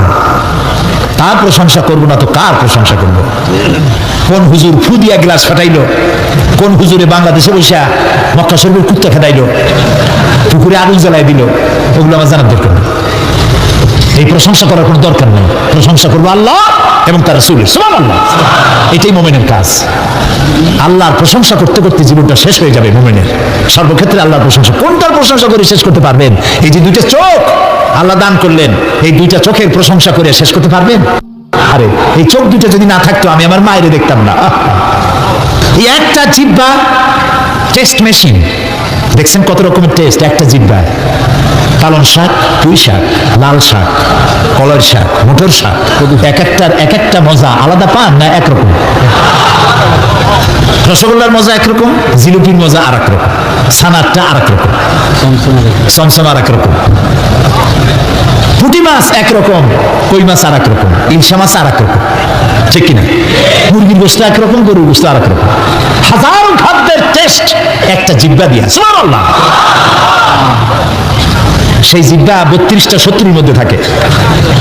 কটা শত্রু? আর এই জিহ্বা দাঁতের প্রতি কত দরদ তার, কোন জায়গায় কোনো একটা কিছু ঢুকলে জিহ্বা ওইটা নিয়ে গুতগুতি করতেই থাকে বের করার জন্য। এত রহমত করে, দয়া করে সে দাঁতের প্রতি, আর সেই দাঁত সুযোগ পাইলেই একটা মেরে দেয়। দেখছেন অবস্থা? আল্লাহ তাআলা এমন সুন্দর জিহ্বা দিলেন, আহারে শুকর আদায় করে কুল পাওয়া যাবে?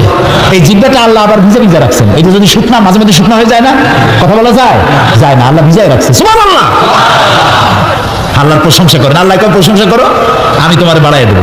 লাইন শাকারতুম লাযীদান্নাকুম ওয়া লাইন কাফারতুম ইন্না আযাবী লাশাদীদ।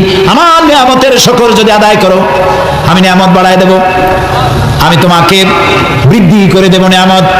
আর যদি শুকর আদায় না করো, আমি তোমার শাস্তি দেব। লাইন শাকারতুম লাযীদান্নাকুম, শুকর আদায় করলে বাড়ায় দেব। কি বাড়ায় দেব? না, শুকর যদি আদায় করো বাড়ায় দেব। কি বাড়ায় দেব? না, শুকর যদি আদায় করো, শুকরিয়া আদায়ের শক্তি আরো বেশি করে বাড়ায় দেব। নিয়ামত তো দিছি, শুকর আদায় করো, শুকর আদায় করার শক্তি আরো বাড়ায় দেব। তুমি যত শুকর আদায় করবা, আমি তোমার উপর রাজি খুশি হয়ে যাব। সুবহানাল্লাহ। আমি যদি আল্লাহর জিকির করি এখানে বসে, আমরা বগুড়ার ঈদগাহ মাঠে এখানে আল্লাহর কতগুলো বান্দাবান্দি একত্রিত হয়ে আল্লাহর জিকির আজগার করতেছি। আল্লাহ কয় ফাজকুরুনি আযকুরুকুম, তুমি আমার জিকির করো, আমি তোমার জিকির করব। তো আমার জিকির আর আল্লাহর জিকিরের মধ্যে পার্থক্য আছে না? আমরা জিকির করতেছি মাটির দুনিয়ায় বসে, এইখানে কিছু লোক আল্লাহর জিকির করছে। আল্লাহ কয় তুই যদি আমার জিকির করিস, আমি জিকির করব আরশে আজিমে ফেরেশতাদের সাথে নিয়া। সুবহানাল্লাহ। ফাজকুরুনি বিল ইস্তিগফার আযকুরুনি বিল মাগফিরা আযকুরুকুম বিল মাগফিরা। তুমি আমাকে ইস্তিগফারের সাথে স্মরণ করো, আমি তোমারে ক্ষমা করার দিয়া তোমারে স্মরণ করব। সুবহানাল্লাহ। আল হামিদুন, আল্লাহর প্রশংসা করিয়া, আল্লাহর যদি প্রশংসা করি তাহলে আল্লাহ লাভ আছে কিছু? না, আল্লাহ লাভ নেই। কারণ আল্লাহ লাভ হইতো যে আমরা যত প্রশংসা করব আল্লাহর পজিশন তত বাড়তে থাকবে, এরকম হবে নাকি? আল্লাহর মর্যাদা যে ডিগ্রিতে আছে, আপনি আমি সারা পৃথিবীর মানুষ আল্লাহর জিকির ফিকির হামদ করে আল্লাহর ওই পজিশন থেকে 1 ডিগ্রি উপরে উঠাইতে পারবো না।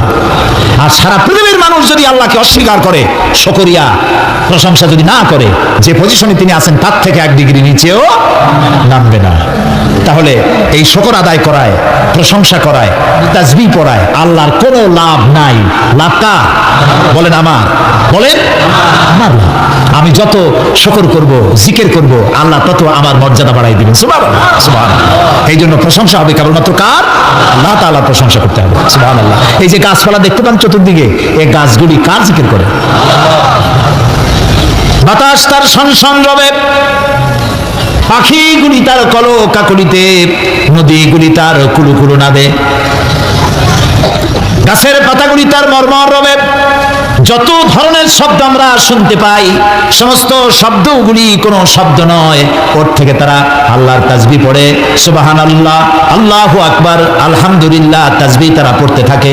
ওয়ালাকিন লা তাফকাহুনা তাসবিহাহুম, ওদের তাসবিহ তোমরা বুঝতে পারো না। ওরা সব সময় সবাই আমার জিকির করছে, তাসবিহ পড়ছে। আল হামিদুন, সুতরাং তুমি আমার প্রশংসা করো, শুকরিয়া আদায় করো, তাহলে আমি তোমার নিয়ামত বাড়াই দেব। প্রিয় ভাই সব, আল্লাহর এই নিয়ামতের শুকর আমরা যেন জীবনের সব ক্ষেত্রে করতে পারি, এ তৌফিক যেন আল্লাহ আমাদেরকে দান করে দেন। আমরা বলি আমিন।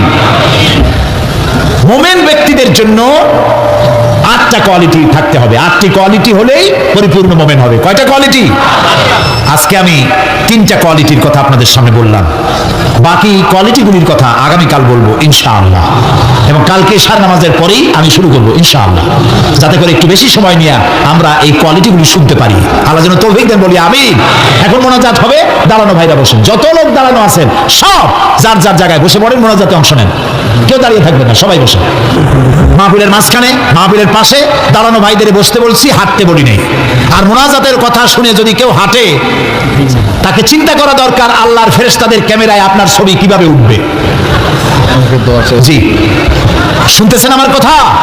মোনাজাতের কথা শুনে যদি উল্টা কেউ হাঁটে, আল্লাহর ফেরেশতাদের ক্যামেরায় তার ছবিটা উঠবে কিভাবে? মোনাজাতকে বর্জন করে আবার টার্ন করছেন। আল্লাহ রক্ষা করুন সকলকে, আমরা বলি আমিন। মোনাজাত কার কাছে? আল্লাহর কাছে। আমি বড় জোর 1-1.5 ঘন্টা কথা বলবো, এর বেশি নয়। সেই জন্য আপনার স্ত্রী, আপনার মেয়ে, আপনার বোন, আপনার মা, সকলে আপনাদের মেয়েদেরকে এখানে পৌঁছায় দিবেন। একটা মা যদি ভালো হয়, একটা সংসার ভালো হয়ে যায়, ঠিক না ভাই? মা বোনদেরকে তাদের তো শোনার সুযোগ হয় না, মসজিদে যাইতে পারে না। কারা যে দেওয়ালে দেওয়ালে লেখে মহিলাদের মসজিদে যাওয়া হারাম, ঈদগাহ মাঠে যাওয়া হারাম, গণতন্ত্র হারাম, লং মার্চ হারাম, পার্লামেন্ট হারাম। মনে হয় তাদের কাছে একটা কিতাব আছে, কিতাবের নামটা হচ্ছে কিতাবুল হারাম। ওখানে হারাম ছাড়া কিচ্ছু নাই। গণতন্ত্র হারাম যারা বলে, এই জাহেলদেরকে জিজ্ঞেস করতে চাই, ক্ষমতা পরিবর্তনের জন্য গণতন্ত্র না থাকলে পদ্ধতি কি? কেমনে ক্ষমতা যাবে মানুষ? সরকারের পরিবর্তন কিভাবে হবে? সুতরাং আজকের যারা বোমাবাজ, যারা দেওয়ালে দেওয়ালে রাস্তায় রাস্তায় যারা লেখে গণতন্ত্র হারাম, এই বোমাবাজ হই।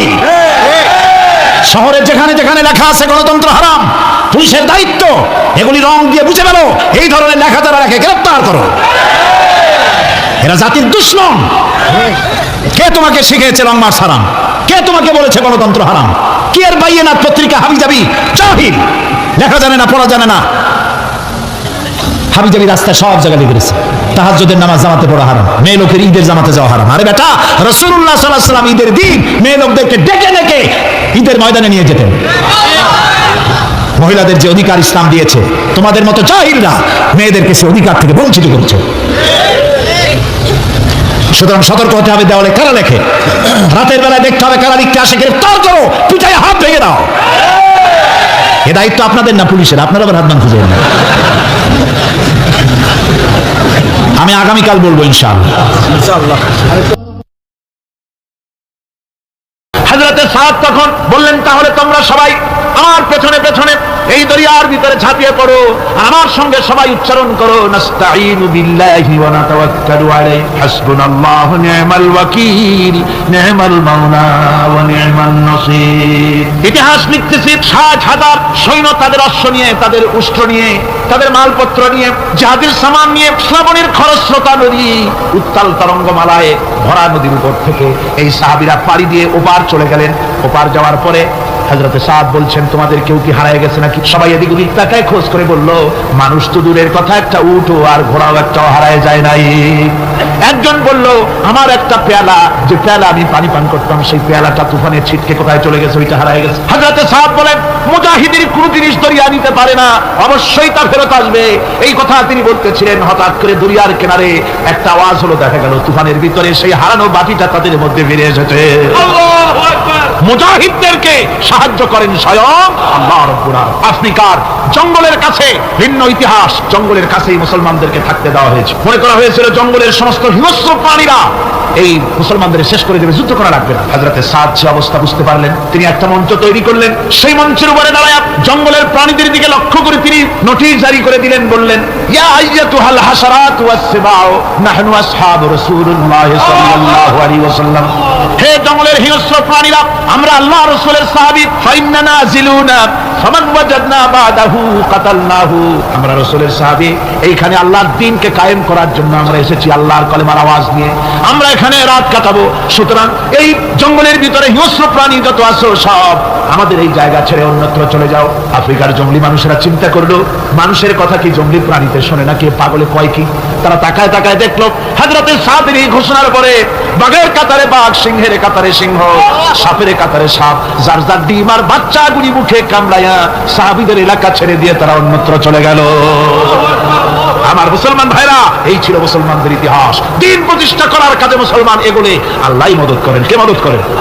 বিশ্বকবি, কবি সম্রাট আল্লামা ইকবাল রহমতুল্লাহ আলাইহি বলেছেন, দশত দশত है दरिया भी न छोड़े हमने, दशत दशत है दरिया भी न छोड़े हमने, बहर जुल्मत पे दौड़ा दिए घोड़े हमने। আমরা সেই মুসলমান, প্রান্তর তো প্রান্ত, আমরা দরিয়ার খরস্রোতা উত্তাল তরঙ্গের উপর থেকে ঘোড়া দাবড়িয়ে আফ্রিকার ভূখণ্ডে কালেমার পতাকা আমরা উড্ডীন করেছি। আমরা সেই মুসলমান। একটুখানি জিকির করেন, লা ইলাহা ইল্লাল্লাহ, লা ইলাহা লা ইলাহা ইল্লাল্লাহু মুহাম্মাদুর রাসূলুল্লাহ। সমুদ্রের ঢেউকে, দাজলা নদীর ঢেউকে আল্লামা ইকবাল স্মরণ করায় দিই, ও দরিয়ার ঢেউ, এ মাওয়াজ্জেদা দিলাম তু ভি পহচানতি হ্যায় हमको अब तक है तेरा दरिया अफसाना हमारा।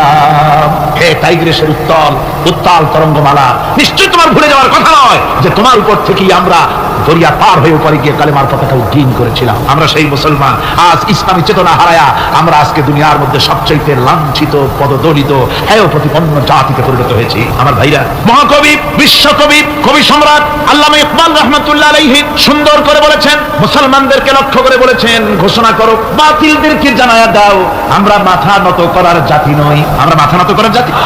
ভারত আজ আমাদের দিকে চোখ রাঙায়, ভারত চোখ রাঙায় তাকায় আমাদের, দুনিয়ার অনেকেই আমাদের দিকে চোখ রাঙায়। বিশ্বকবি আল্লামা ইকবাল বলেছেন, বাতিল সে দবনে ওয়ালে আয়াসমা নেহি হাম, বাতিল সে দবনে ওয়ালে আয়াসমা নেহি হাম, সবর কর চুকা হ্যায় তু ইমতিহান হামারা। বাতিলের সামনে মাথা নত করার জাতি আমরা নই। ওই আকাশ সাক্ষী, জমিন সাক্ষী, আমরা মাথা দিয়েছি কিন্তু মাথা নত করি নাই, শির দিয়েছি আমামা দেই নেই, সে জাতি আমরা। সুবহানাল্লাহ। সেই জাতি আজ দুনিয়ার বুকে লাঞ্ছিত, পদদলিত হচ্ছে। কারণ কি?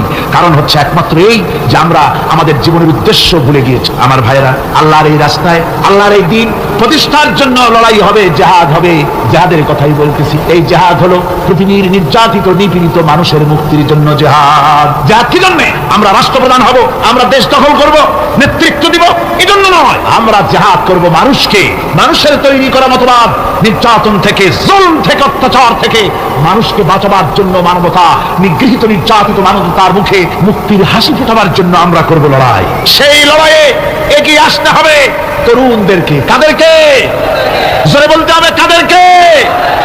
তরুণদের আসতে হবে, যুবকদের আসতে হবে। আমার আনন্দে বুক ভরে যায় যখন দেখি মাহফিলে, আজকে তো এই মাহফিল কোরআনে কারীমের কথা, এই ভূখণ্ডে আল্লাহ বলার তৌফিক দিয়েছেন। 35টি বছর পার হয়ে গেছে, জীবনের 35টি বছর কোরআনে কারীমের সামান্য একটু খেদমত করার তৌফিক আল্লাহ পাক দান করেছে। যখন এই কাজ প্রথম শুরু করি তখন দেখেছি মাহফিলে যারা আসে তাদের 95% দাড়ি পাকা বুড়া মানুষ। কিন্তু দিন যত যেতে লাগলো, দিন যত যেতে লাগলো, 71 পার হয়ে গেল, 72, 73, 74 এলো, আস্তে আস্তে দেখা গেল চিত্র উল্টে গেল। আজ মসজিদে তরুণদের জন্য জায়গা পাওয়া যায় না। যারা মসজিদে যায় সব তরুণ। যারা আগে হজে যেত সব বুড়া মানুষ, পাপ করার আর কোনো বয়স নাই, তখন যাইতো হজ করতে। এখন আলহামদুলিল্লাহ তরুণেরা যায় হজ করতে বেশিরভাগ। আজকের মাহফিল দেখুন, দাঁড়ায় দেখতে বলি নাই, জায়গায় বসে আর ডাইনে বা একটু তাকায় দেখেন কারা বেশি, দাড়ি পাকা না যুবক? যুবক আর তরুণ দিয়ে আল্লাহর এই মুজাহিদ, আল্লাহর এই গোলামদের দিয়ে আল্লাহ মাহফিল ভরে দিয়েছেন। জোরে কোন সুবহানাল্লাহ, জোরে কোন আলহামদুলিল্লাহ। এই তরুণ যুবকরাই হচ্ছে ইসলামের সম্পদ। ইসলামের সম্পদ কে? তরুণ আর যুবকেরা। তোমাদের অবদান ইসলামের সব চাইতে বেশি। মনে রাখবেন যুবকেরা, শোনো, ইসলাম প্রতিষ্ঠিত হয়েছে তোমাদের রক্তের উপরে। কাদের রক্তের উপরে? যুবকদের রক্তের উপরে। যারা ইসলাম প্রথম কবুল করেছিলেন তারা কিন্তু বুড়ো ছিলেন না কেউ। প্রথম যে ব্যক্তি ইসলাম কবুল করলেন হযরতে সাইয়্যিদুনা আবু বকর সিদ্দিক রাদিয়াল্লাহু তাআলা আনহু, বয়স ছিল 37 বছর। 37 বছর বয়সে দাঁতটা পড়িয়া খুনখুনা বুড়া হয়ে গেছিল নাকি? হযরত ওমর ইসলাম যখন কবুল করেন তখন তিনি ছিলেন 26 বছরের টকবকে যুবক। যৌবনের রক্ত পা এবং মাথা পর্যন্ত শিরায় উপশিরায় ধাবমান এই যুবক হযরত ওমর 26 বছর বয়সের সময় ইসলাম কবুল করেন। হযরত আব্দুর রহমান বিন আউফ যখন ইসলাম কবুল করেন বয়স ছিল মাত্র 17 বছর। হযরত আলী যখন ইসলাম কবুল করেন তখন বয়স ছিল মাত্র 8.5 বছর। তোমাদের মতো তরুণেরা, যুবকেরাই সর্বপ্রথম কলেমার পতাকা ধারণ করে রাসূলকে সাহায্য করেছিল। সুবহানাল্লাহ।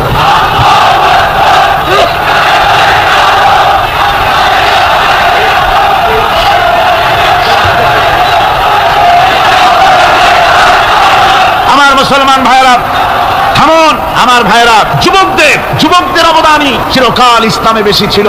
তাই বলে যারা বৃদ্ধ মানুষ তাদের কিন্তু কোনো মন খারাপ করার কোনো কারণ নাই, ঠিক কিনা?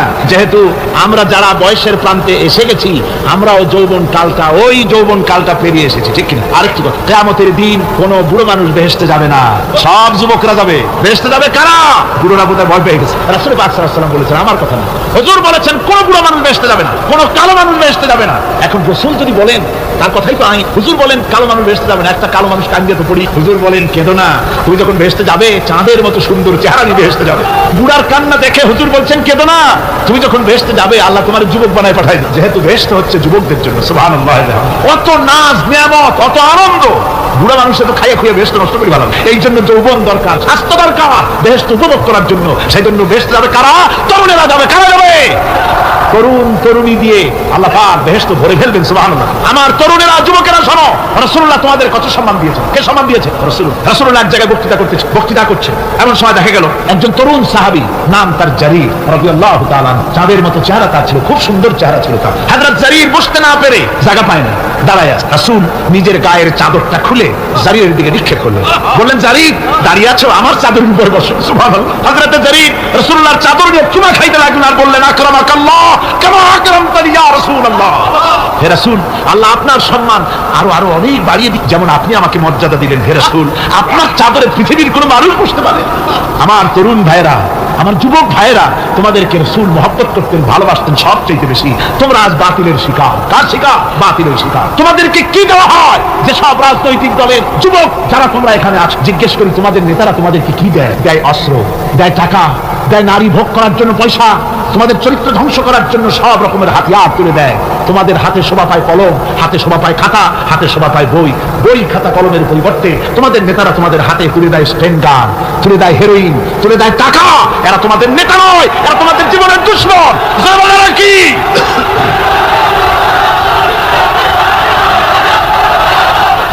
আমার যুবক ভাইয়েরা, আমার কলেজ ইউনিভার্সিটির ছাত্র ভাইয়েরা, একটুখানি মাথা খাটায় চিন্তা করো। তোমার নেতারা যারা ঢাকা থেকে আসে বা এখানে বাস করে, ওই নেতারা যখন রাজনৈতিক প্রোগ্রাম করতে আসে তখন কি একবারের জন্য তোমাদেরকে বলে ও ছেলেরা তোমরা কি নামাজ ঠিক মতো পড়ো কিনা?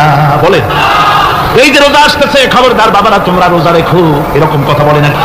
তোমার ওস্তাদদের সম্মান করো, এ কথা বলে নাকি? বরং টাকা দেয়, পয়সা দেয়, যে শিক্ষক তোমার মতের উল্টা করবে ঠ্যাঙ্গাইয়া জনমের মতো টাইট করে দিবা, ঠিক কিনা? তোমার নেতারা কি কোনোদিন বলে নাকি আমার সংগঠনের ছেলেরা মা বাপের খেদমত করবে, মা বাপের সম্মান করবে, খবরদার মা বাপের সঙ্গে বেয়াদবি করবে না, সন্ত্রাস করবে না, অস্ত্রবাজি করবে না, মানুষকে কষ্ট দিবে না, এমন কোনো কথা বলে না? আমার যুবকেরা শোনো, ওরা টাকা দিয়ে, অস্ত্র দিয়ে, পয়সা দিয়ে, মদ দিয়ে ওরা নিজেদের ক্ষমতা টিকায় রাখার জন্য তোমাদেরকে লাঠির মতো ব্যবহার করে। সুতরাং আজকের তরুণদেরকে বুঝতে হবে, তরুণেরা ভালো করে বুঝো, তোমরা রাসূলের সৈনিক, তোমাদের পক্ষে সম্ভব। রাসূল আমি বুঝতে পেরেছি কথা যেহেতু তরুণদের, আর তরুণদের জনসমুদ্র, কাজেই জনসমুদ্রের মধ্যে উত্তাল ঢেউ তো সৃষ্টি হবেই, স্বাভাবিক। কিন্তু সেই স্বাভাবিকতার সুযোগ নিয়ে দাঁড়ায় বিশৃঙ্খলার সৃষ্টি করবেন না। আমার ভাইরা, আমরা ইসলাম আমাদের আদব শিক্ষা দেয়। কি শিক্ষা দেয়? আদব। শুধুমাত্র কোন লোক পেশাব পায়খানার কথা বললে তাকে রাস্তা ছেড়ে দেবেন, যেতে বলবেন, তা না হলে তো আপনাদেরই অসুবিধা হবে। কথা বুঝতে পেরেছেন? বাকি কেউ উঠবেন না, দাঁড়াবেন না। এত বড় বেহেশতি মাহফিল জীবনে আরেকবার পাবো, কোন নিশ্চয়তা আছে? আপনি আমাকে বলেন আল্লাহর আকাশের নিচে জমিনের উপরে এর থেকে শ্রেষ্ঠ কোন মাহফিল আছে নাকি? কারণ এ মাহফিল কোরআনের মাহফিল। কিসের মাহফিল? এর থেকে শ্রেষ্ঠ মাহফিল আল্লাহর আকাশের নিচে জমিনের উপরে হতে। সুতরাং বেয়াদবি কেউ করবে না। তরুণেরা, যুবকেরা, তোমাদের এগিয়ে আসতে হবে, নির্যাতিত মানবতার পাশে তোমাদেরকে দাঁড়াতে হবে। আজ শ্রমিকরা তাদের ন্যায্য পাওনা পাচ্ছে না, কৃষক তাদের উৎপাদনের মূল্য পাচ্ছে না, নারী তার সতীত্বের গ্যারান্টি পাচ্ছে না। মানুষেরা আজ নির্যাতিত, নিপীড়িত সারা পৃথিবীতে। Bosnia, Algeria, Somalia, Palestine, Kashmir, Burma, Philippines, Bharat, পৃথিবীর সর্বত্র নির্যাতিত মুসলমানদেরকে বাঁচাবার জন্য আমার খালিদ বিন ওলীদের উত্তরসূরিরা, সালাউদ্দিন আইয়ুবী, জামালউদ্দিন আফগানি, হযরত আলী উত্তরসূরি, আজকের মাহফিলের যুবক আর তরুণরা, তোমরা কি রক্ত দিতে পারবে?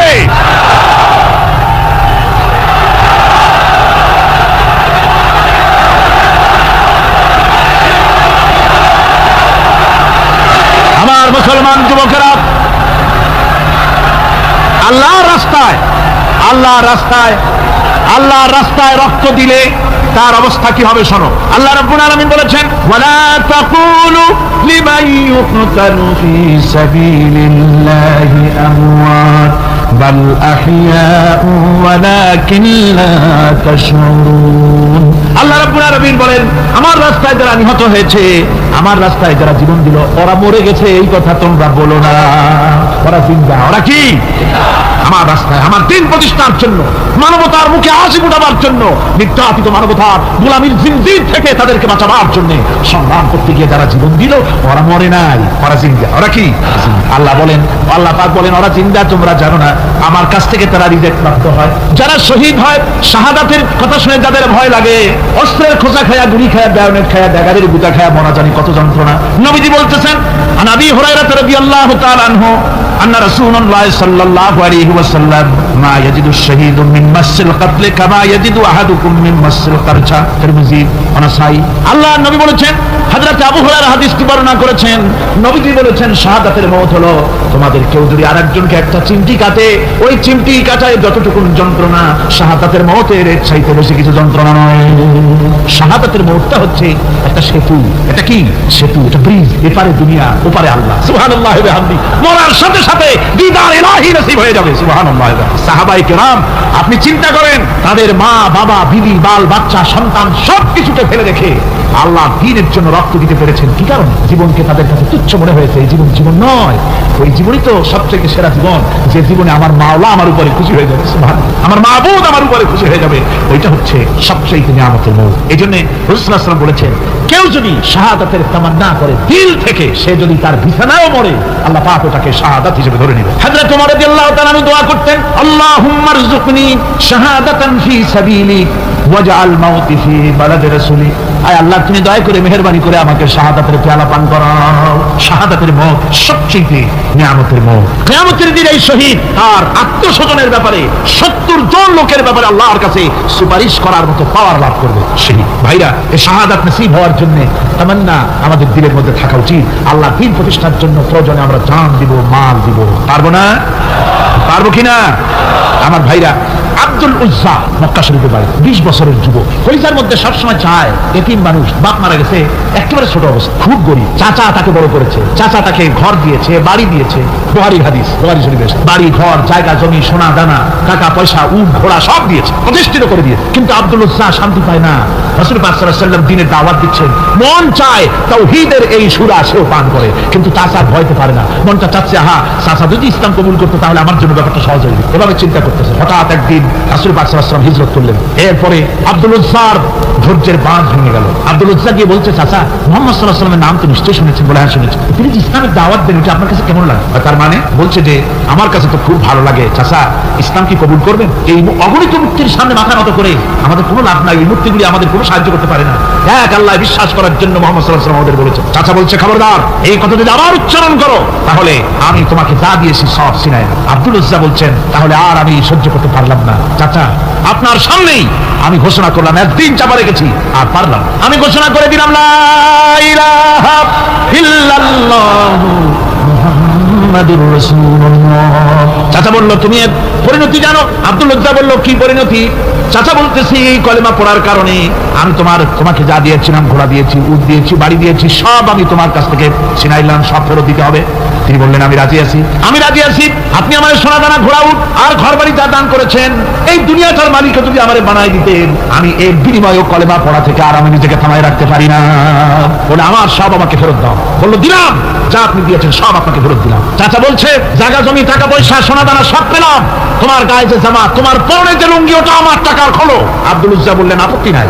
জামা খুলে দিলে, পরনের লুঙ্গিটাও খুলে দিলেন। 20 বছরের যুবক এই অবস্থায় চলে গেলেন মায়ের কাছে। মা আব্দুল উজ্জাকে এই অবস্থায় দেখে দুই চোখ চেপে ধরলেন। বললেন, বাবা, তোমার এই অবস্থা কেন? ছেলে বলছে, মা, ইমান আনার কারণে আমি সব হারায় ফেলেছি, আমার আর কিছুই নাই। ইমান আনার কারণে আমার এই অবস্থা হয়েছে। মা বলছে, বাবা, আমার কাছে কি চাও? ছেলে বলছে, মা, আমি চলে যেতে চাই মদিনায়, আল্লাহর নবী মুহাম্মদুর রাসূলুল্লাহ সাল্লাল্লাহু আলাইহি ওয়াসাল্লামের দরবারে চলে যেতে চাই, আমি একটু বস্ত্র চাই। মা একটা পুরানা কম্বল তার হাতে দিয়ে দিলেন। আব্দুল উজ্জা কম্বলটাকে ছিঁড়ে এক টুকরা কোন রকম হাঁটুর উপরে জড়ায় নিলেন, আর এক টুকরা গায়ে দিয়ে নিলেন। আব্দুল উজ্জা আবার বহু কষ্ট করে মরুভূমি পাড়ি দিয়ে মদিনা মুনাওয়ারায় চলে গিয়ে বাবি জিবরিল থেকে ঢুকে আসহাবে সুফফার চবুতরার সামনে বসে আছেন, ছেঁড়া কম্বল পরা। এবার বিশ্ব নবী, দুনিয়া আখিরাতের বাদশা জনাবে মুহাম্মদ রাসূলুল্লাহ সাল্লাল্লাহু আলাইহি ওয়াসাল্লাম যখন মসজিদের নিজের ঘরের থেকে দরজা খুলে বেরিয়েছেন, দেখেন এক যুবক বসা, একটা আধাটা কম্বল পরা, হাঁটুর উপরে কোন রকম করে রানটা লজ্জাস্থানটা ঢাকার, গায়ে একটা ছেঁড়া কম্বল। তার এই অবস্থা দেখে হুজুর জিজ্ঞেস করেন, তুমি কে? যুবক বলছে, আমি আব্দুল উজ্জা। ইসলাম কবুল করার জন্য আমার সব ছিল, আমি কম ধনী ছিলাম না, আমার চাচা সব নিয়ে গেছে, সিনাই রেখেছে, আমার লুঙ্গিটাও দেয় নাই। ঘটনা সব তিনি খুলে খুলে বললেন। হুজুর বললেন, তোমার নাম আব্দুল উজ্জা নয়, তোমার নাম আব্দুল্লাহ। আব্দুল্লাহ জুলবাজাদাইন তার নাম। হযরত আব্দুল্লাহ জুলবাজাদাইনকে রাসূলুল্লাহ দিয়ে দিলেন, আসহাবে সুফফাদের সাথে মিলাই দিলেন, এখানে থাকো, খাবার আসতে পরে খাবে। তাদের সব সময় খাবার থাকতো না, আসহাবে সুফফায় তারা থাকতেন যাদের ঘর নাই, বাড়ি নাই, থাকার জায়গা নাই। ক্ষুধার জ্বালায় যখন তারা অতিষ্ঠ হয়ে যেতেন, নবীজি ঘরের থেকে তাহাজ্জুদের জন্য যখন বেরোতেন, ক্ষুধার্ত সাহাবীরা রাসূলের চেহারা দেখার সঙ্গে সঙ্গে ক্ষুধা নিবৃত্ত হয়ে যেত। হযরত রাসূল পাক সাল্লাল্লাহু আলাইহি ওয়াসাল্লাম আব্দুল্লাহকে ওনাদের মধ্যে ভিড়াই দিলেন। আব্দুল্লাহ এবার কোরআন শরীফ পড়ে। কোরআন শরীফ পড়তে গিয়ে চিল্লায় চিল্লায় তিনি পড়েন, আস্তে আস্তে পড়েন না। সাহাবীরা বিরক্ত হয়ে রাসূলের কাছে নালিশ করলেন যে বড় চিল্লায় কোরআন পড়ে, আমাদের নামাজেও ডিস্টার্ব হয়। হুজুর বলেন, সাহাবীরা কেউ আব্দুল্লাহর ব্যাপারে কোনো কথা বলবে না, তারে চিল্লাইতে দাও, যেহেতু ঈমানের জন্য তারে বড় মূল্য দিতে হয়েছে। পরনের লুঙ্গিটা পর্যন্ত আনতে পারে নাই, যত খুশি চিৎকার করে আল্লাহর কালাম পড়ুক। তাবুকের যুদ্ধ, রাসূলুল্লাহ তাবুকের দিকে রওনা করেছেন, 30,000 সৈন্য নিয়ে রওনা করেছেন। ওই জিহাদে মানুষেরা প্রাণ ভরে রাসূলুল্লাহকে সাহায্য করেছেন। মেয়ে লোকেরা নাকের ফুল, কানের দুল, গলার হাল খুলে খুলে রাসূলের কদম মোবারক দিয়ে দিয়েছে। ধনীরা টাকা পয়সা সব দিয়েছে। হযরত আবু বকর তো যা ছিল সব এনে দিয়েছে, কিছু ছিল না ঘরে। রাসূল রওনা করলেন। প্রতিমধ্যে হযরত আব্দুল্লাহ জুলবাজাদাইন আল্লাহ নবীর খেদমতে হাজির হয়ে বলেন, হুজুর সবাই তো সব দিল, আমার কিছুই নাই, কিছু দিতে পারলাম না। হুজুর আপনি আমার জন্য দোয়া করেন, আমি যেন এই তাবুকের ময়দানে কাফেরদের বিরুদ্ধে লড়াই করে যেন শহীদ হয়ে যেতে পারি। মাল দিতে পারি নাই, কিন্তু আল্লাহর জন্য যেন আমার জীবনটা দিয়ে দিতে পারি। ও চট্টগ্রামের যুবকেরা, তরুণেরা, তোমাদের মতো 20 বছরের তরুণ হযরত আব্দুল্লাহ জুলবাজাদাইন শাহাদাতের তামান্না করে রিসালাতে মাহবের কাছে দাঁড়িয়েছে। হুজুর বললেন, একটা গাছের বাকল নিয়ে আসো। একজন একটা বাকল নিয়ে এলো। রাসূলুল্লাহ এই বাকলটা আব্দুল্লাহ জুলবাজাদাইনের হাতে লাগাই দিলেন। রাসূলুল্লাহ বললেন, আয় আল্লাহ, আমি আব্দুল্লাহর রক্ত কাফেরদের জন্য হারাম করে দিলাম। হযরত আব্দুল্লাহ বলছেন, ইয়া রাসূলুল্লাহ, আমি চাইছিলাম শহীদ হব, আর আপনি আমার রক্তটা হারাম করে দিলেন কাফেরদের জন্য। আল্লাহর নবী বলেন, আব্দুল্লাহ রে, কোনো চিন্তা করো না, তোমার মৃত্যু যদি জ্বরেও হয়, আল্লাহ রাব্বুল আলামিন তোমার শাহাদাতের দরজা দিয়ে দিবে। তাবুকের প্রান্তরে চলে গেলেন। কয়েকদিন ওই তাবুকের ময়দানে থাকায় রাসূলের কাছে খবর এলো, আব্দুল্লাহ মারাত্মক জ্বরে আক্রান্ত হয়ে ইন্তেকাল করেছেন। রাসূলুল্লাহ বললেন, আমি জানাজা পড়াবো। হযরত আব্দুল্লাহর জানাজা হলো গভীর রাত। কবরের ভিতরে একজন দাঁড়ায়া লাশ ধরার জন্য একজন কবরের ভিতরে দাঁড়িয়েছে। 2 জন লোকে লাশ নিয়ে আসতেছে। হযরত বেলাল আলো উঁচু করে দাঁড়ায় ধরে আছে, অন্ধকার রাত, কবরের ভিতরে একজন দাঁড়ানো, লাশ নিয়ে এসেছে দুজনে। কবরের ভিতরে যিনি দাঁড়ানো, তিনি বলছেন, এই লাশকে তোমাদের ভাইকে আদবের সাথে কবরে রাখো। কবরের মধ্যে যিনি দাঁড়ানো তিনি আর কেউ নয়, বিশ্বনবী মুহাম্মদুর রাসূলুল্লাহ সাল্লাল্লাহু আলাইহি ওয়াসাল্লাম। হযরত রাসূলুল্লাহ বলতেছেন, আবু বকর ওমর, তোমাদের ভাইকে আদবের সাথে কবরে রাখো, খবরদার বেয়াদবি করো না। কবরের মধ্যে আল্লাহ নবী আব্দুল্লাহ জুলবাজাদাইনকে নিজ হাতে শোয়াই দিয়া কবরের উপরে পাথর বিছিয়ে দিয়ে নবীজি বললেন, রব্বুল আলামিন, আজকের এই সন্ধ্যা পর্যন্ত আমি আব্দুল্লাহর প্রতি রাজি ছিলাম, তুমিও আব্দুল্লাহর প্রতি সন্তুষ্ট হয়ে যাও। হযরত ইবনে মাসউদ রাদিয়াল্লাহু তাআলা আনহু বলেন, আমি চিৎকার মেরে কেঁদে কেঁদে বললাম, আল্লাহ, আজকে যদি এই কবরে আব্দুল্লাহ না হয়ে আমি হতাম, আমার কিসমতটা ভালো হয়ে যেত। যুবকেরা, ও তরুণ মুসলমানেরা, তোমরাই রক্ত দিয়ে ইসলাম কায়েম করেছো। কে কায়েম করেছে ইসলাম? মুসলিম তরুণেরা, মুসলিম যুবকেরা। তোমাদের অবদান সব চাইতে বেশি। আজ মুসলমান যুবকদের চরিত্র রাখে মদ, জুয়া, জিনা, ব্যভিচার করে করে সর্বনাশ করে দেওয়া হলো। সরকারি ভাবে, বেসরকারি ভাবে, বিভিন্ন ভাবে যুবকদেরকে মিসগাইড করার জন্য মদ দেওয়া হয়, টাকা দেওয়া হয়, অস্ত্র দেওয়া হয়, সব দিয়ে যুবকদের চরিত্র নষ্ট করা হচ্ছে। অথচ যুবক হচ্ছে একটা জাতির মেরুদণ্ড। জাতির কি মেরুদণ্ড? এই মেরুদণ্ডকে ঘুরে ধরেছে, এই মেরুদণ্ড নষ্ট করার ব্যবস্থা করা হয়েছে। আমার মুসলমান ভাইয়েরা, হাদিস থেকে শোনো, বদরের প্রান্তরে যুদ্ধ হবে। রাসূলুল্লাহ সাহাবায়ে কিরামদেরকে রেডি করেছেন, কিন্তু এই যুদ্ধটা বড় মারাত্মক, এই জিহাদ বড় মারাত্মক। জিহাদ হবে, চাচার বিরুদ্ধে ভাতিজা জিহাদ করবে, বাপের বিরুদ্ধে সন্তান অস্ত্র ধারণ করবে, ভাইয়ের বিরুদ্ধে ভাই অস্ত্র ধারণ করবে। কোন জায়গা? বদর। কোন জায়গায়? বদর। মক্কা থেকে যারা আসতেছে সব চাচা, ভাই, মামু, খালু, এরা আপন আপন লোকের বিরুদ্ধে অস্ত্র ধারণ করবে। এটা কি সহজ? কোন এটা কি সহজ? রাসূলুল্লাহ যুদ্ধের কথা মানুষকে বুঝাচ্ছেন, একটু ইতস্তত করে। হযরত রাসূল পাক সাল্লাল্লাহু আলাইহি ওয়াসাল্লাম যুদ্ধের কথা সাহাবায়ে কিরামদের সামনে পেশ করতেছেন। আর একটু ইতস্তত করতেছেন এই কঠিন যুদ্ধে সাহাবীরা কিভাবে মেনে নেবে। রাসূলের মনের অবস্থা বুঝতে পেরে হযরত মিকদাদ রাদিয়াল্লাহু তাআলা আনহু পর্শিয়ান সাহাবী তিনি দাঁড়ায় গেলেন। তিনি দাঁড়ায় বলছেন, ইমদি বিনা ইয়া রাসূলুল্লাহ হাইসু মা তাশা। হে রাসূল, আপনি আমাদেরকে নিয়ে চলুন আল্লাহ যেদিকে আপনাকে যেতে বলে, হাইসু মা তাশা আয় হাইসু মা আমারাকাল্লাহ, যেদিকে আল্লাহ আপনাকে যেতে বলেন আমাদেরকে নিয়ে আপনি সেদিকে চলেন। ইন্না লা নাকুলু লাকা কামা ক্বালা বানু ইসরাঈল লিমূসা আলাইহিস সালাম ইযহাব আনতা ওয়া রাব্বুকা ফাকাতিলা ইন্না হাহুনা কাঈদুন। আমরা মুসা আলাইহিস সালামের উম্মতের মতো বলবো না যে হে মুসা তুমি আর জিবরাইল আর তোমার আল্লাহ যুদ্ধ করো, আমরা ঘরে বসে আরাম করি, এই কথা আমরা বলবো না হুজুর। বল ইযহাব আনতা ওয়া রাব্বুকা ফাকাতিলা ইন্না মাকুমা মুকাতিলুন। হে রাসূল, বরং আমরা বলবো আপনি যুদ্ধ করুন, আপনি আমাদের নিয়ে চলুন, আমরা লড়বো আপনার সাথে কাফেরদের বিরুদ্ধে, ততক্ষণ পর্যন্ত লড়বো মা দামাত আইনুন মিন্না তাতাররাফ। ও রাসূল, যতক্ষণ আমাদের চোখের একটা পাতাও নড়ে ততক্ষণ আপনার সাথে আমরা লড়বো। সুবহানাল্লাহ, মানে জীবন যতক্ষণ আছে আপনার সাথী হয়ে কাফেরদের বিরুদ্ধে লড়তে থাকবো। হুজুর খুব খুশি হয়ে, হুজুর কি হলেন? দারুণ খুশি হয়ে গেলেন। আল্লাহর নবী খুশি হয়ে বললেন, ও সাহাবীরা, তোমাদের মানসিক অবস্থা যখন এই কুবু বিনা ইলা জান্নাতিন জান্নাতুন আরদুহা কারদিস সামাওয়াতি ওয়াল আরদ। ও সাহাবীরা, তোমাদের মানসিকতা যখন এমন, তখন আমার সাথে তোমরা দাঁড়াও, আমার সাথে ওঠো, আমার সাথে চলো জান্নাতের দিকে। রাসূলুল্লাহ বলেন, আমার সাথে চলো বেহেশত। কোন বেহেশত? এমন বেহেশত যে বেহেশতের বিশালতা আর প্রশস্ততা ওই বিশাল আকাশ আর জমিনের চাইতেও বেশি। এই বিরাট জান্নাতের দিকে চলো আমার সাথে। ফাকামা উমাইর বিন হামা ওয়া কানা ইয়াকুলু তামা। যুবকেরা, তোমাদের মতো তরুণ, তোমাদের মতো এক যুবক যার নাম উমাইর, তিনি দাঁড়িয়ে গেলেন, হাতে ছিল খোরমা, খোরমা খাতে। দেখেন বক্তৃতা হয়, মাঠে ওয়াজ নসিহত হয়, আর যুবকেরা দাঁড়ায় দাঁড়ায় বাদাম হয় না, ওই সাহাবী ওই সময় তো বাদাম টাদাম হয়তো পায় না, খোরমা খায়, খোরমা চাবাচ্ছে, বিচি ফেলাই দিতেছে, আর এইভাবে খাচ্ছে। আর হুজুরের কথা শুনে উমাইর বলছেন, বাহ বাহ, এটা একটা আঞ্চলিক শব্দ, এর অর্থ হচ্ছে আয়মা আযমাহু ওয়া মা আহসানাহু। হে রাসূল, আপনি কত সুন্দর কথা বললেন, আপনি কি বিশাল কথা বলেছেন, কত বড় কথা বলেছেন। জিহাদ করলে জান দিলে এমন বেহেশত পাবো, জান্নাতুন আরদুহা কারদিস সামাওয়াতি ওয়াল আরদ, যে বেহেশতটা হবে ওই বিশাল আকাশের চাইতে এমন বেহেশত পাবো। ওয়াল্লাহি লাউ কুনতু হাইয়ান হাত্তা আকুলাহুম ইন্নাহা লাহায়াতুন তাবি। আল্লাহর কসম, আমি যদি হাতের সবগুলি খোরমা খেতে যাই তাহলে তো অনেক সময় লাগবে, বেহেশতে যেতে দেরি হয়ে যাবে, অনেক দেরি হয়ে যাবে বেহেশতে যেতে। ফারামা বিহিন্না, হাতের সবগুলি খোরমা তিনি ফেলে দিন। ও যুবকেরা, হযরত ওমর তোমার মতো যুবক খোরমা খাওয়া সহ্য করলেন না আল্লাহর জান্নাতে যাওয়ার লোভে। জান্নাতে যেতে দেরি হয়ে যাবে, আল্লাহর সঙ্গে দিদার করতে দেরি হয়ে যাবে, এই মনে করে হাতের খোরমাগুলি ফালাই দিলেন, জিহাদের ময়দানে ঝাঁপায়ে পড়লেন। হাদিস শরীফে এসেছে উমাইর জিহাদ করে বেশ কিছু কাফেরদেরকে নিহত করে নিজেও শহীদ হয়ে গেলেন। রাসূলুল্লাহ বদরের শাহাদাতের জানাজা করার সময় একজন সাহাবী বলে দিলেন, হুজুর এই সেই উমাইর, আপনি যখন বেহেশতের কথা বলছিলেন, খোরমাগুলি খাওয়ার তর সহ্য হয় নাই বেহেশতে যাওয়ার জন্য, এই সেই উমাইর। আল্লাহর নবী উমাইরের কাছে দাঁড়ায় আঙ্গুল দিয়ে তার শরীরের দিকে দেখায় বললেন, ইন্নাকা মিন আহলিহা। ও যুবক, যেই বেহেশতের জন্য খোরমা খাওয়ার সময় তুমি পাও নাই, আমি নবী সাক্ষী দিচ্ছি তুমি অবশ্যই সেই বেহেশতের অধিবাসী, ওই বেহেশত তোমার জন্য। সুবহানাল্লাহ। আমার ভাইরা, কিয়ামতের দিন এই জান্নাত আল্লাহ রাব্বুল আলামিন দান করবে ওই সব লোকদের জন্য যারা জান দিবে, মাল দিবে, রক্ত দিবে আল্লাহর দ্বীনের জন্য। কিসের জন্য? আল্লাহর দ্বীন কায়েমের জন্য। যারা জান মাল অক্ষ করে দেবে, জীবনকে উৎসর্গ করে দেবে, তাদের জন্য আল্লাহ পাক এই বিরাট নিয়ামত রেখেছেন।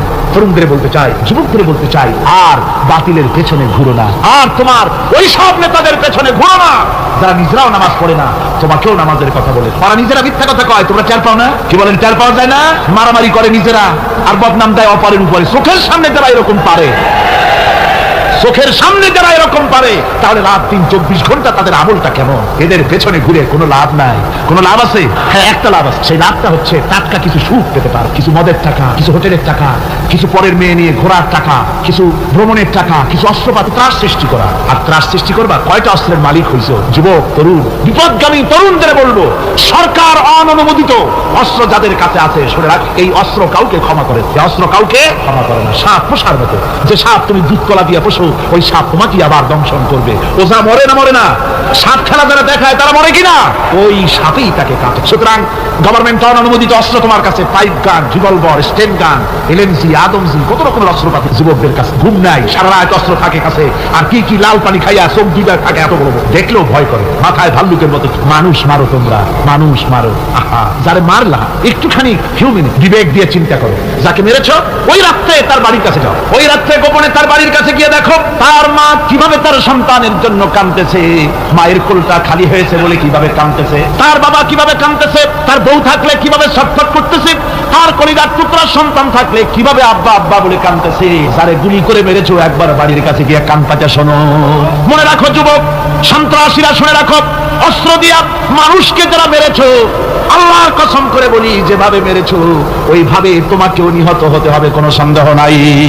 বাড়িতে গিয়ে ডায়েরিতে লিখে রাখো আমার কথা। এমন বাড়িতে গিয়ে ডায়েরিতে লিখে রাখো, ডায়েরিতে লিখে রাখো, যদি তুমি কাউকে হত্যা করে তার বউকে যদি বিধবা বানায় থাকো, তোমার বউ বিধবা হবেই। তুমি যদি কারো ছেলেকে এতিম বানায় থাকো, তোমার ছেলেকে আল্লাহ এতিম বানায় রাস্তায় ভিক্ষা করায় ছাড়বে। তুমি যদি কারো বাপকে মাকে কাঁদায় থাকো, আল্লাহ রাব্বুল আলামিন তোমার মা বাপকে কাঁদাবে। তুমি যদি বেয়নটের খোঁচা দিয়া, ড্যাগারের খোঁচা দিয়া একটা মানুষকে যদি বুক ফেলে থাকো, তোমার বুকটা ঝাঁঝরা করে দেওয়ার মতো অস্ত্র আল্লাহ তৈরি করে রেখেছে। বিশ্বাস করো, বিশ্বাস করো। অননুমোদিত অস্ত্র থানায় জমা দিয়ে দাও, মসজিদে ঢোকো, নামাজ পড়ো, চরিত্রবান হয়ে যাও। তোমাদের প্রতি আমার উদাত্ত দাওয়াত, আমার বুক ভরা দরদ। তোমাদের বিরুদ্ধে আমাদের কোনো বিদ্বেষ নাই, হিংসা নাই, আছে কলিজা বড় ধরদ। দেখতে পাচ্ছি জাহান্নামের দিকে যাচ্ছে। এই পথটা কোন দিকের পথ? যারা বলেন কোথার পথ? ওই নেতাদের পিছনে আর চলো না, তওবা করো। ওই নেতাদের পিছনে আর যাবে না যারা তোমাদেরকে টাকা দেয় আর অস্ত্র দেয়, যারা তোমাদেরকে মদ দেয় আর নারী দেয়, ওদের পিছনে আর চলবে না। ওয়াদা করো। যুবকরা কি পারবে ওয়াদা করতে?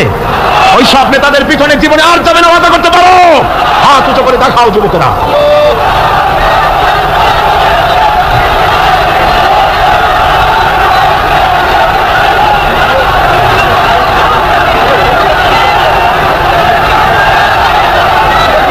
আমার মুসলমান ভাইরা, আমি তো দাঁড়াতে বলি নাই। জি জি জি জি জি জি বসেন বসেন। যে বুঝতে পেরেছি কালকের টেকনিক অবলম্বন করেছেন আপনারা, কি এই সুযোগে একটু কোমরটা সোজা করে নিলেন। বুঝতে পেরেছি, আমরা কিছু মাইন্ড করি নাই। এখন বসেন বসেন, তাড়াতাড়ি বসে যান। কথা আমার অনেক, সময় কম, না তাড়াতাড়ি শেষ করবো। বসেন। আপনারা না বসতে তো কথা বলতে পারবো না, বসতে হবে। অত্যন্ত জরুরি জরুরি কথা আছে, সে কথাগুলি আমাদের শুনতে হবে। যেহেতু এই মাহফিলের পর আবার আপনাদের সামনে কথা বলতে পারবো, এর কোনো গ্যারান্টি নাই। আছে নাকি কোনো গ্যারান্টি? নাই। সুতরাং বসতে হবে। কেউ তো হবে না। জোরে সোরে জিকির করেন, লা ইলাহা ইল্লাল্লাহ, লা ইলাহা। আমার ভাইরা, আজকের মাহফিলের সবচাইতে বড় আকর্ষণ আখিরি মোনাজাত, ঠিক না? কোরআনে কারীমের মাহফিলের মোনাজাত অবশ্যই কবুল হবে ইনশাআল্লাহ। এত মানুষের দোয়া আল্লাহ ফিরাতে পারেন না। তার নাম রহমান, তার নাম রহিম, তার নাম গফুর, তার নাম গফফার। বান্দার দোয়া কবুল করাই তো তার কাজ। সুতরাং নড়াচড়া আদৌ করবেন না, যার যার জায়গায় বসে থাকুন। না বসলে আপনারা যদি হাঁটেন, মাঝে মধ্যে দাঁড়ান, এটা খুবই বিরক্তির উদ্রেক করবে। ভাইয়েরা, আমি সকলকে সেজন্য বলতে চাই যে আমরা আল্লাহর দ্বীন প্রতিষ্ঠার জন্য এই জিহাদের কথা যে আল্লাহ বলছেন, এই জিহাদের জন্য আমরা জান মাল সব কিছুকে উৎসর্গ করতে চাই। আল্লাহ যেন কবুল করেন, সবাই বলেন আমিন। আনন্দ, আরাম আর বিলাসিতায় আমরা আমাদের জীবনকে ভাসায় দিয়ে, যার কারণে আমাদের জিল্লতি। এ মুসলমানদের উরুজ, এ মুসলমানদের তারাক্কি কিভাবে আসছে শুনুন। বিশ্বকবির ভাষা, বিশ্বকবি আল্লামা ইকবাল রহমতুল্লাহ আলাইহি বলেছেন, আ তুঝে বাতাও तकदीर उमम क्या है, आ तुझे बताओ तकदीर उमम क्या है, शमशेर ओसना अव्वल ताऊस और बाबाखीर। এসো আমি তোমাকে এই জাতির উন্নতির কথা শোনাই। এই জাতির উন্নতি তখন হয় যখন এক হাতে থাকে কোরআন আর এক হাতে থাকে তরবারি, তখন হয় জাতির উন্নতি। আর এই জাতি যখন কোরআন আর তরবারি ছেড়ে দিয়ে যখন তানপুরা, বেহালা, সারিন্দা, নারিন্দা, গিটার, ফিটার, সারেগামা, পাদানিসার পেছনে যখন লাগে, কপাল তখনই পড়ে। কপাল পড়ে কখন? তখনই পড়ে। আজ আমাদের টেলিভিশন, আমাদের রেডিও, আমাদের সংস্কৃতি সব সারেগামার সংস্কৃতি। কিসের সংস্কৃতি? আগে তো মুসলমানের ঘরে প্রত্যেকদিন সকাল বেলায় আওয়াজ আসতো, মুসলমানদের ঘরে সকাল বেলায় মুসলমানদের ঘরে ঘরে জানালার ফাঁক দিয়ে আওয়াজ আসতো, বিসমিল্লাহির রহমানির রহিম।